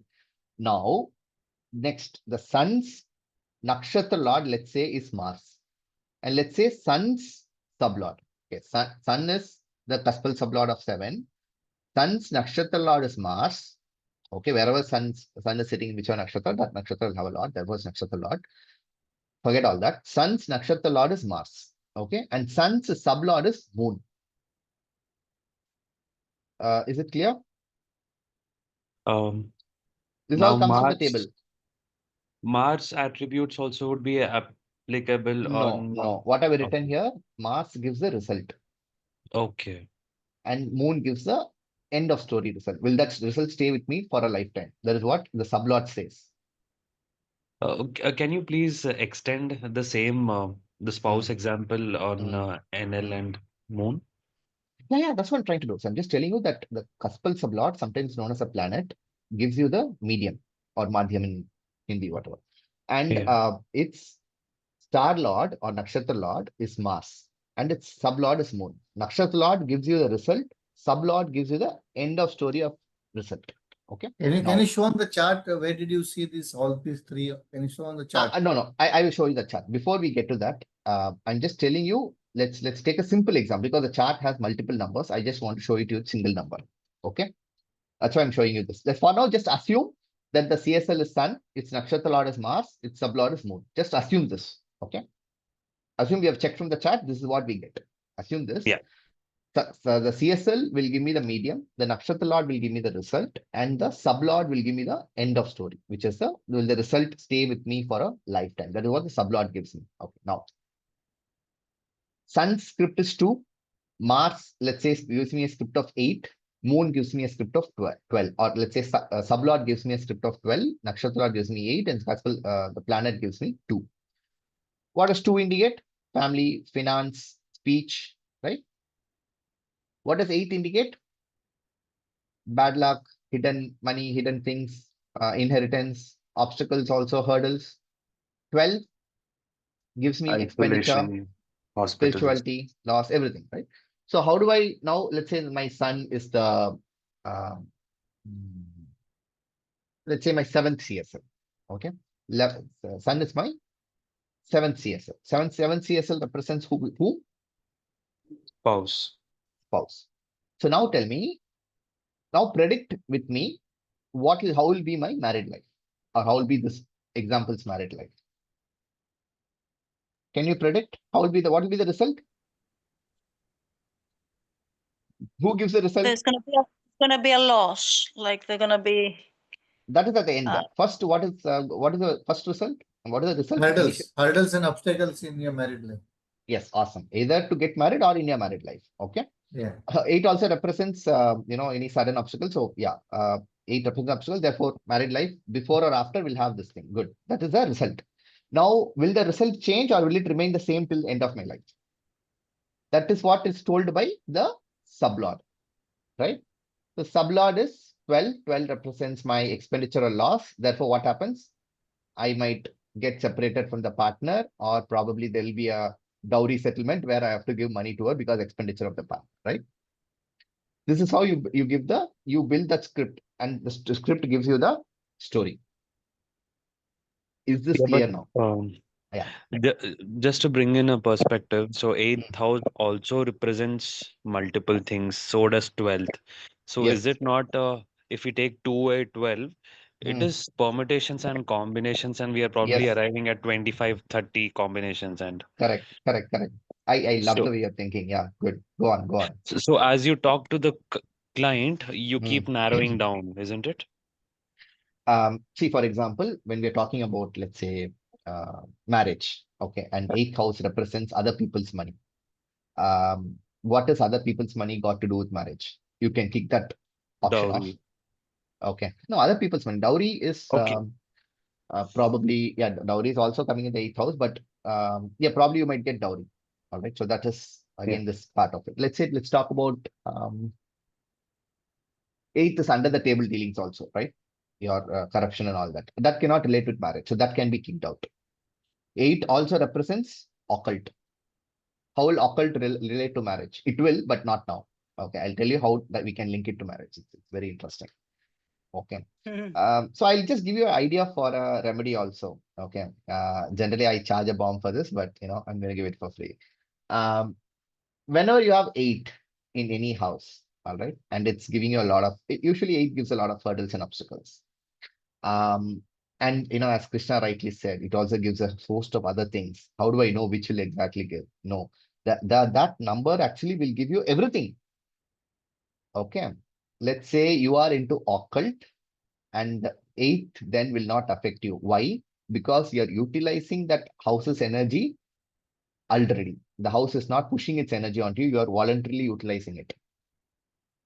Okay. Let's say you're working in the insurance sector, which is obviously other people's money, right? 8th energy is already being utilized. Therefore, it will not disturb, your career or your married life. Is that clear? That's a wonderful remedy that you can design. Anyone has any problem, you look at the chat. It has 8. Tell them to, start working in in an insurance company, or you can tell them to start doing anything that is secretive. What is 12 also? 12 is also donations. 12 is Right. also donations, correct? So Yeah. tell me now, this particular native, this particular person, what remedy will you give him to help his married life? Donate to spiritual, I don't know, NGOs. No, that is only Um, 12th house. How do you utilize the 8th house? Religious No, 8th is temples, 8th is because not religious. 8th is not religious. sorry, 8th is not temple. hospitals. 8th is not hospital. Only 12th is hospital. No, but eighth is also chronic illnesses, isn't it? Chronic illness, but yeah, it Cancer, is not. No, cancer hospitals. no, hospital is 8th is not cancer. 8th does not give you cancer. Um, it also represents the reproductive Okay. organs. Okay. So how can you combine reproductive organs with donation, or can you combine it with spirituality? Very difficult. Remember, 8th is secret. 12th is donation. What can you do? STDs. Um, That's all okay. I'm telling you how will you make this Secret person's donation. life better. You do a donation secretly. Don't tell Yes, anybody. wonderful, Oh, wow. wonderful, wonderful. That's it. Any person has 8 and 12 in the chart, they do secret donation, that problem gets automatically cut down by a factor of 1,000. Okay, because you're utilizing that house's energy. All right. Very interesting. Now it's getting interesting, no? Yeah. Okay, so let's now, even it's getting interesting for me also, right? Another example, let's say the gospel sublord is, do you want another single example, or shall we jump onto a case study? We can go on the case study so we understand live what is happening. Wonderful, wonderful. Let me open. I'm not taking any live case studies here. Okay, probably we could take also. Can you share me the chat? We'll take a live case study. It'll be very interesting. Tell me whoever wants to. I can volunteer. Yeah, okay. Can I share my birth details? Yes, yes. Tell me. You're able to see my screen, no? I can't see your screen. I'm sorry. Share it first. Did I not share it at all? No, it was sharing until now. Oh, right. Able to see my screen? The software? Yeah. Now tell me your time. 27 June 1993. 27 June 1993. Time? Yeah. 2:15 p.m., which means 14:15. 2:15 p.m. Location? Yeah. Andhra Pradesh, Hyderabad.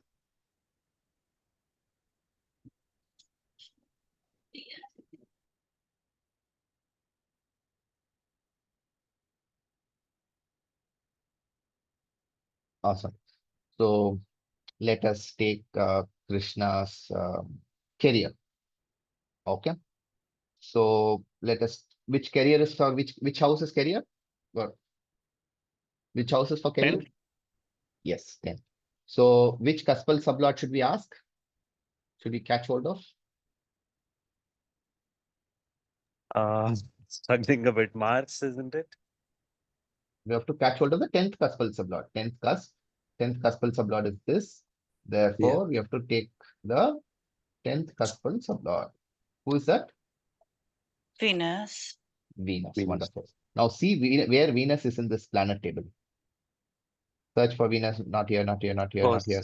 Do you see Venus here? Yeah. Now take the Venus ka star lord or nakshatra lord. Who is that? Sun. Who is the sublord of Venus? Also Sun. Also Sun. Good. Now, how do I write the script? Maybe if you have a pen paper next to you, you can write it down. I'll write now first Venus. Venus gives me what numbers? Venus gives me what numbers? 1, 7, 8, 9, 11. Good. So Venus gives me 1, 7, 8, 9, 11. You put these numbers here. Okay. Then below Venus, you write, I don't have space here. Wait, let's see if I can.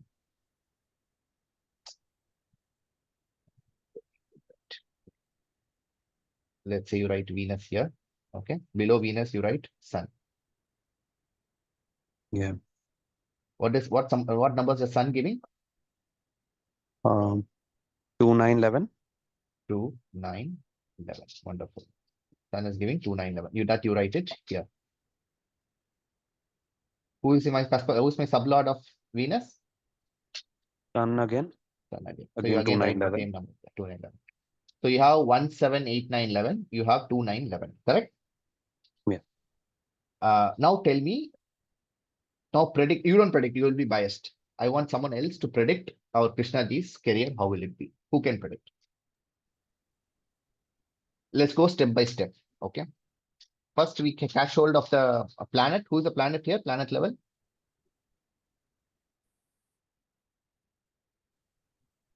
Venus. Venus. Okay. So Venus is a source. What does Venus give me? What are the numbers Venus gives me? 1, 7, 8, 9, 11. Correct? Yeah. Okay. This is here. Okay. What does 1 stand for? His personality on. His own self, right? Self. Yeah. What does 7 stand for? Spouse, partnership. In relation to career, spouse cannot come. Spouse can come. She can be a partner in business, but yeah. 7, partnership. Open Good. enemy. Yeah, open enemy, partnership, business, 7. What is 8? Obstacles, hurdles. 9, Father, religious, Luck. spiritual. Boss. religious, Luck. good luck, long travel. Yeah. 11, Wish. wish fulfillment. Okay, good. So that is the medium. Any result will get filtered to this medium only. Okay, now what will be the result? Let's see. What will be the result? Who gives the result? Nakshatra Lord. Correct? Who is my Nakshatra Lord of Venus? Who is the Nakshatra Lord of Venus? Sun. What number does Sun give? 2, 9, Second 11. 9. Yeah. What is 2? Who is family? Accumulation. In context to career, Money. Accumulation. accumulation of money. Good. Speech. Speech, accumulation of money. Okay. 9. 9th again. Boss. 9th is not No. okay. 9. Spiritual, father. And also long Travel. travel. 9 Long is also travel. long. Yes. And 11, wish Wish. fulfillment. Okay. Now tell me how his job will be. Who's going to tell me the story? Krishna, you don't tell me. Let others guess. And you tell me whether it is right or wrong.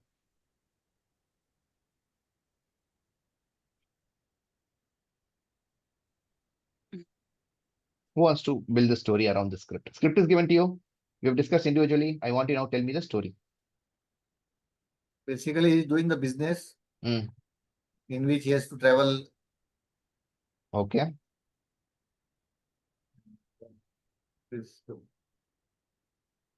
He can earn good money in that business. Okay. What kind of business we cannot tell, but just business we can tell. You can tell what kind of profession also. What is your, who is your, who determines that nature of profession? Your Kaspal Sublord, correct? Who's my Kaspal Sublord?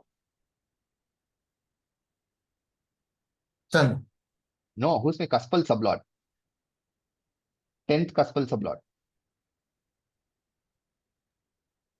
Venus. Sun is my Kaspal Sublord's Sublord. Okay. Sun is my Kaspal Sublord's Sublord. Like my 10th Kaspal Sublord is Venus. What is the nature of Venus?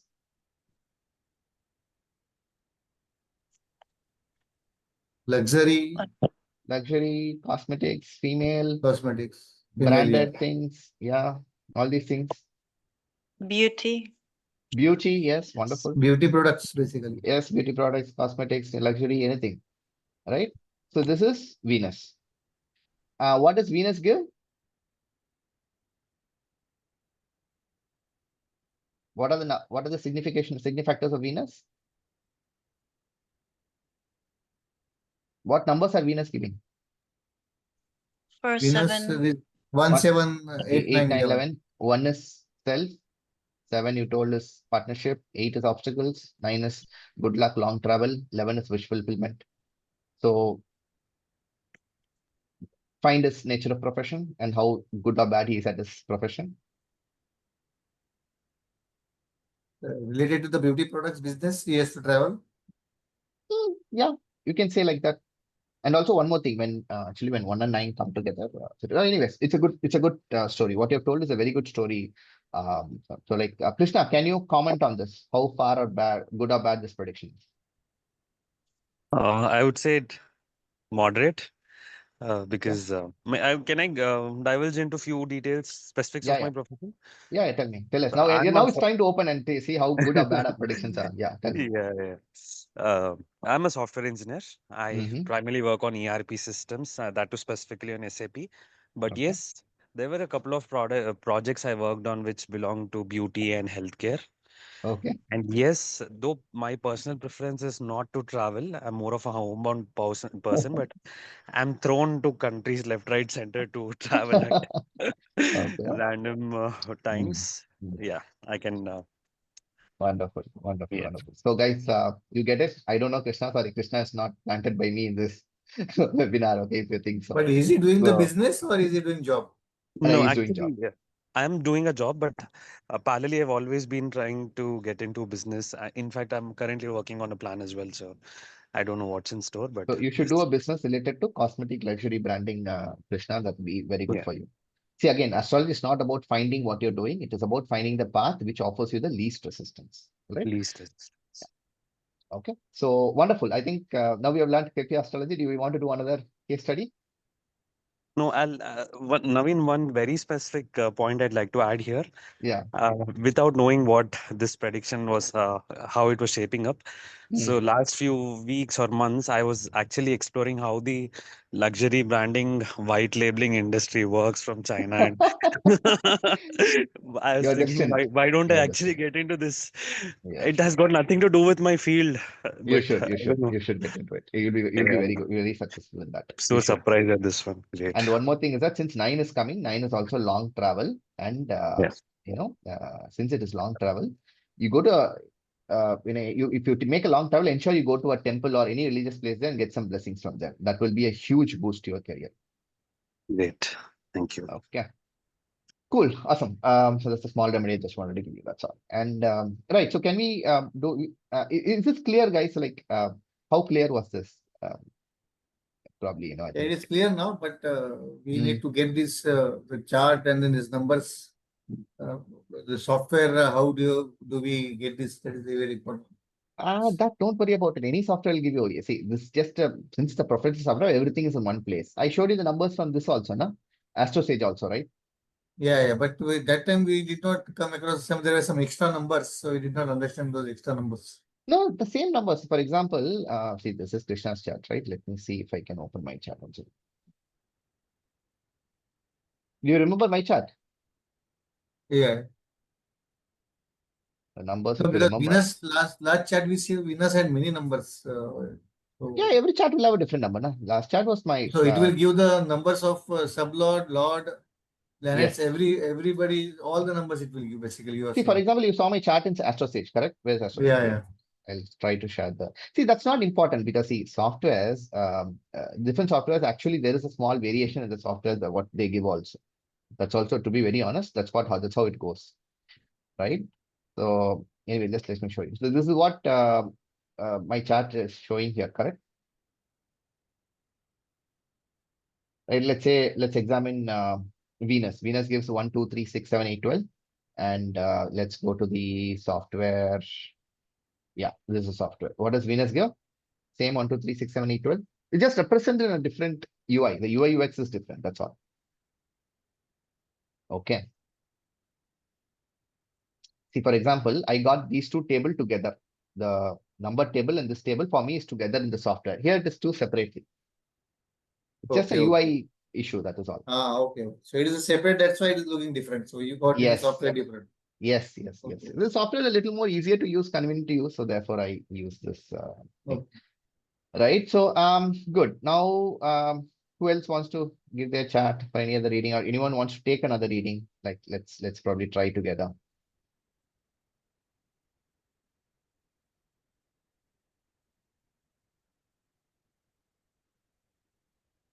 Anyone else wants to try, make an attempt? To do what? Sorry, to try to read the chart or to? Yes, Georgia. No, I prefer to observe for now. No, you can make an attempt. Come on, I don't think it's a big deal, right? I'll probably stay with you. Wait, let's pick up someone else's chat. Or Krishna, can we use your chat for some other aspect? Yeah, sure. Sorry, Naveen, I will have to drop down. Somebody, guest has come. I think some friend has come. So please excuse me. No problem, Sajid. See you tomorrow. Okay. Yeah, see you tomorrow. Yeah. Yeah, sure. Yeah. I think we have to look at let's say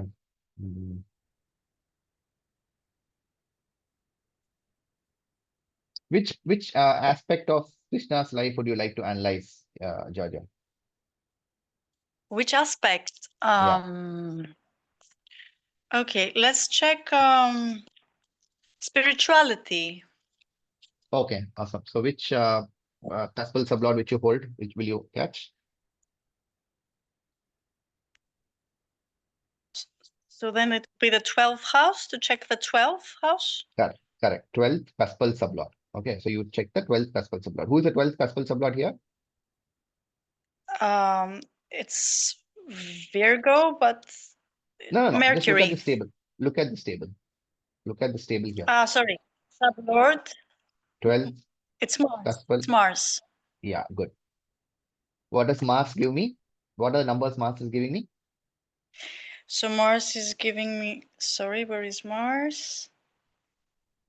2nd, 7, 9, 10, 12. Mars is giving me 2nd, 7th, 8th, Oh, and sorry. 10th. Yeah, right. Okay. Now, so what is Mars? Mars now becomes the source, correct? Yes. Mars becomes the source. So this is Mars. Mars becomes the source. Then who will tell me the result? Sorry, who will tell me the? Result The sublord of the sublord of Mars again. yes, Mars sublord will give me the end of result, correct? Who will give me the beginning of Yeah. result? The beginning, the Naksh. STL, star lord. Yes. And who is that? Ketu. Wonderful. What does Ketu give me? What numbers does Ketu give? Sorry, Ketu. It's 1st, 7, 8, 10, 12. Yes, this one here. Good. Sorry, I'm bad at annotating. Missing accuracy without my pen. Yeah. And who's the sublord now? Jupiter, right? What numbers are Jupiter giving me? Jupiter 3rd, 6, 10, 12. Right. Now the floor is open. Mars is the source. Ketu is the beginning of result. Jupiter is the end of result. Correct? So Mars, Yes. Jupiter, and Ketu. Now tell me, let's predict, let's start predicting. You tell me. So what all will be the source for spirituality? So it will be like things that he can create by himself. No? Why so? Why so? From the second house, like I was thinking, wait, I'll find the exact. No, second is not create things he can create. Second is his You family, accumulate, speech, like yes. accumulation. So yes, speech, money, family. Yes. Good. And so next. then it's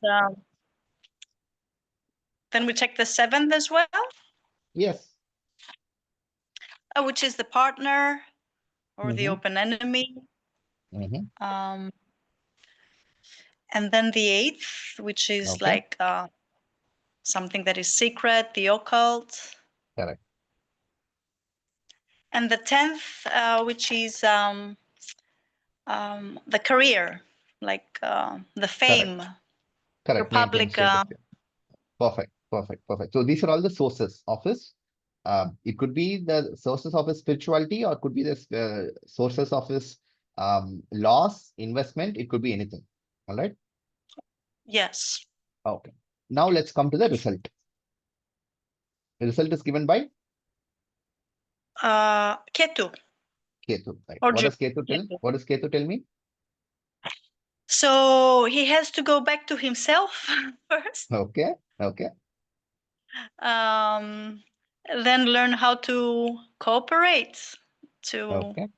a partner or Mhm. with an enemy. Okay. Then to sort of maybe use like secret knowledge somehow. Mhm. Okay. Definitely. Yes. Then make it public, Yes. maybe, Perfect.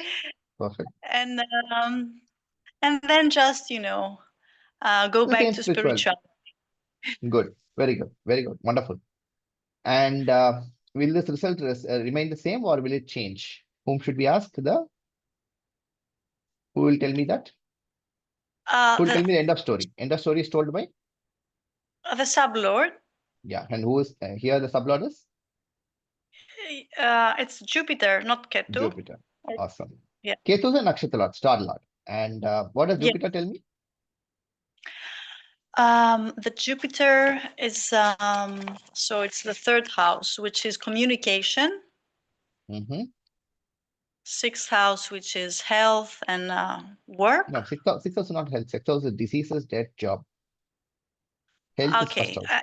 Health is first house. Health, I was thinking as the state of health, but okay, Yeah. it's State of health. Yeah, state of health is first house. State of health is first house. okay. So sixth is explicitly disease, like it's only Yeah. for disease. Correct. Okay. Correct. Diseases and the victory over your diseases. Okay. So then it's the 10th house again. It's the public image, the career Hmm. or fame, and again on the 12th house, which is Good. So yeah. what you can see is the result has not largely changed. 10 and 12 remains the same. 6 and 7 remain the same, right? So how will you predict his spiritual life or his investment or his losses? How will you predict this? What story will you build combining all this signifactors together? Just make a try. Yeah. I will just say that it's he has to start from his own self and Mm-hmm. then learn how to cooperate with a partner or with Mm-hmm. someone that is opposing him, Mm-hmm. and learn how to use all the knowledge that is not openly shared, Mm-hmm. Mm-hmm. and Mm-hmm. learn Eighth how is to also communicate. eighth is How to also other communicate. people's money. Eighth is also other people's money. Could be Yes, secret knowledge also. or use other people's money. Yeah. Yes. Basically an Um, investment.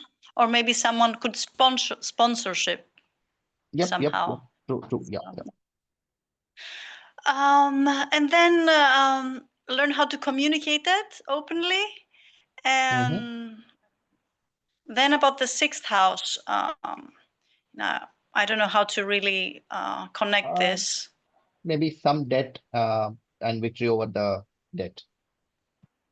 Or Yeah. maybe to just, to work for someone else. Yep, yep. That is also there. That is also there. Yeah. And then, okay, it could be something that is openly shared from the 10th house. Yes. And then going back on, like the 12th Perfect. house is sort of related to the, Yes. for I me, mean, it's a same 12. Yeah, 12th house represents the 12th cuspals of Lord, giving the same 12 makes it very strong. It makes it very prominent. yeah, yeah. Okay. So what you can say is, any his losses or his investments can be related to any of these things.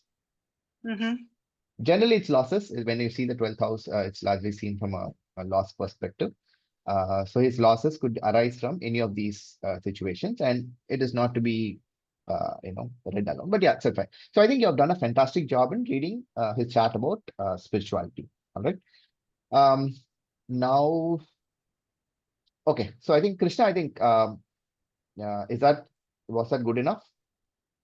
Yeah, yeah.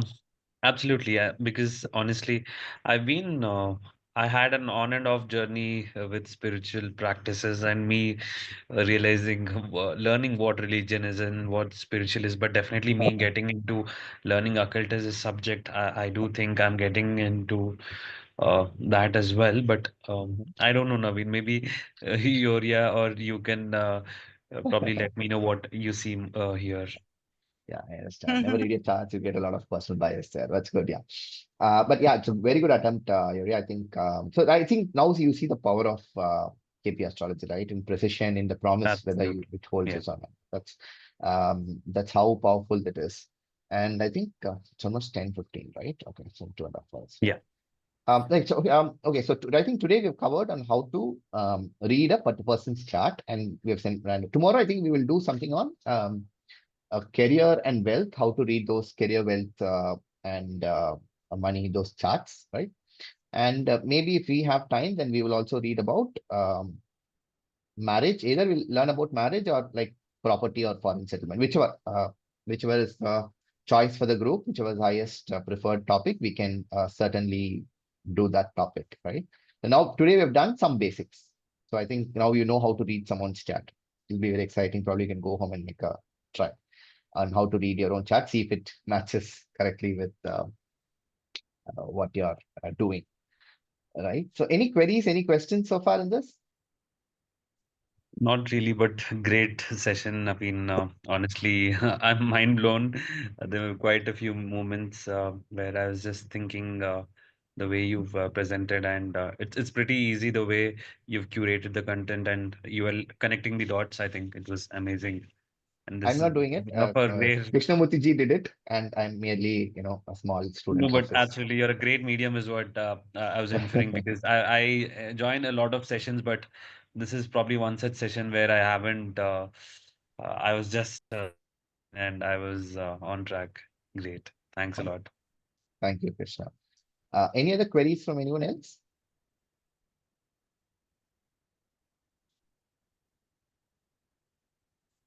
Cool. So Aditya, Sudhir, Abbas, I think all you guys are okay. No queries here.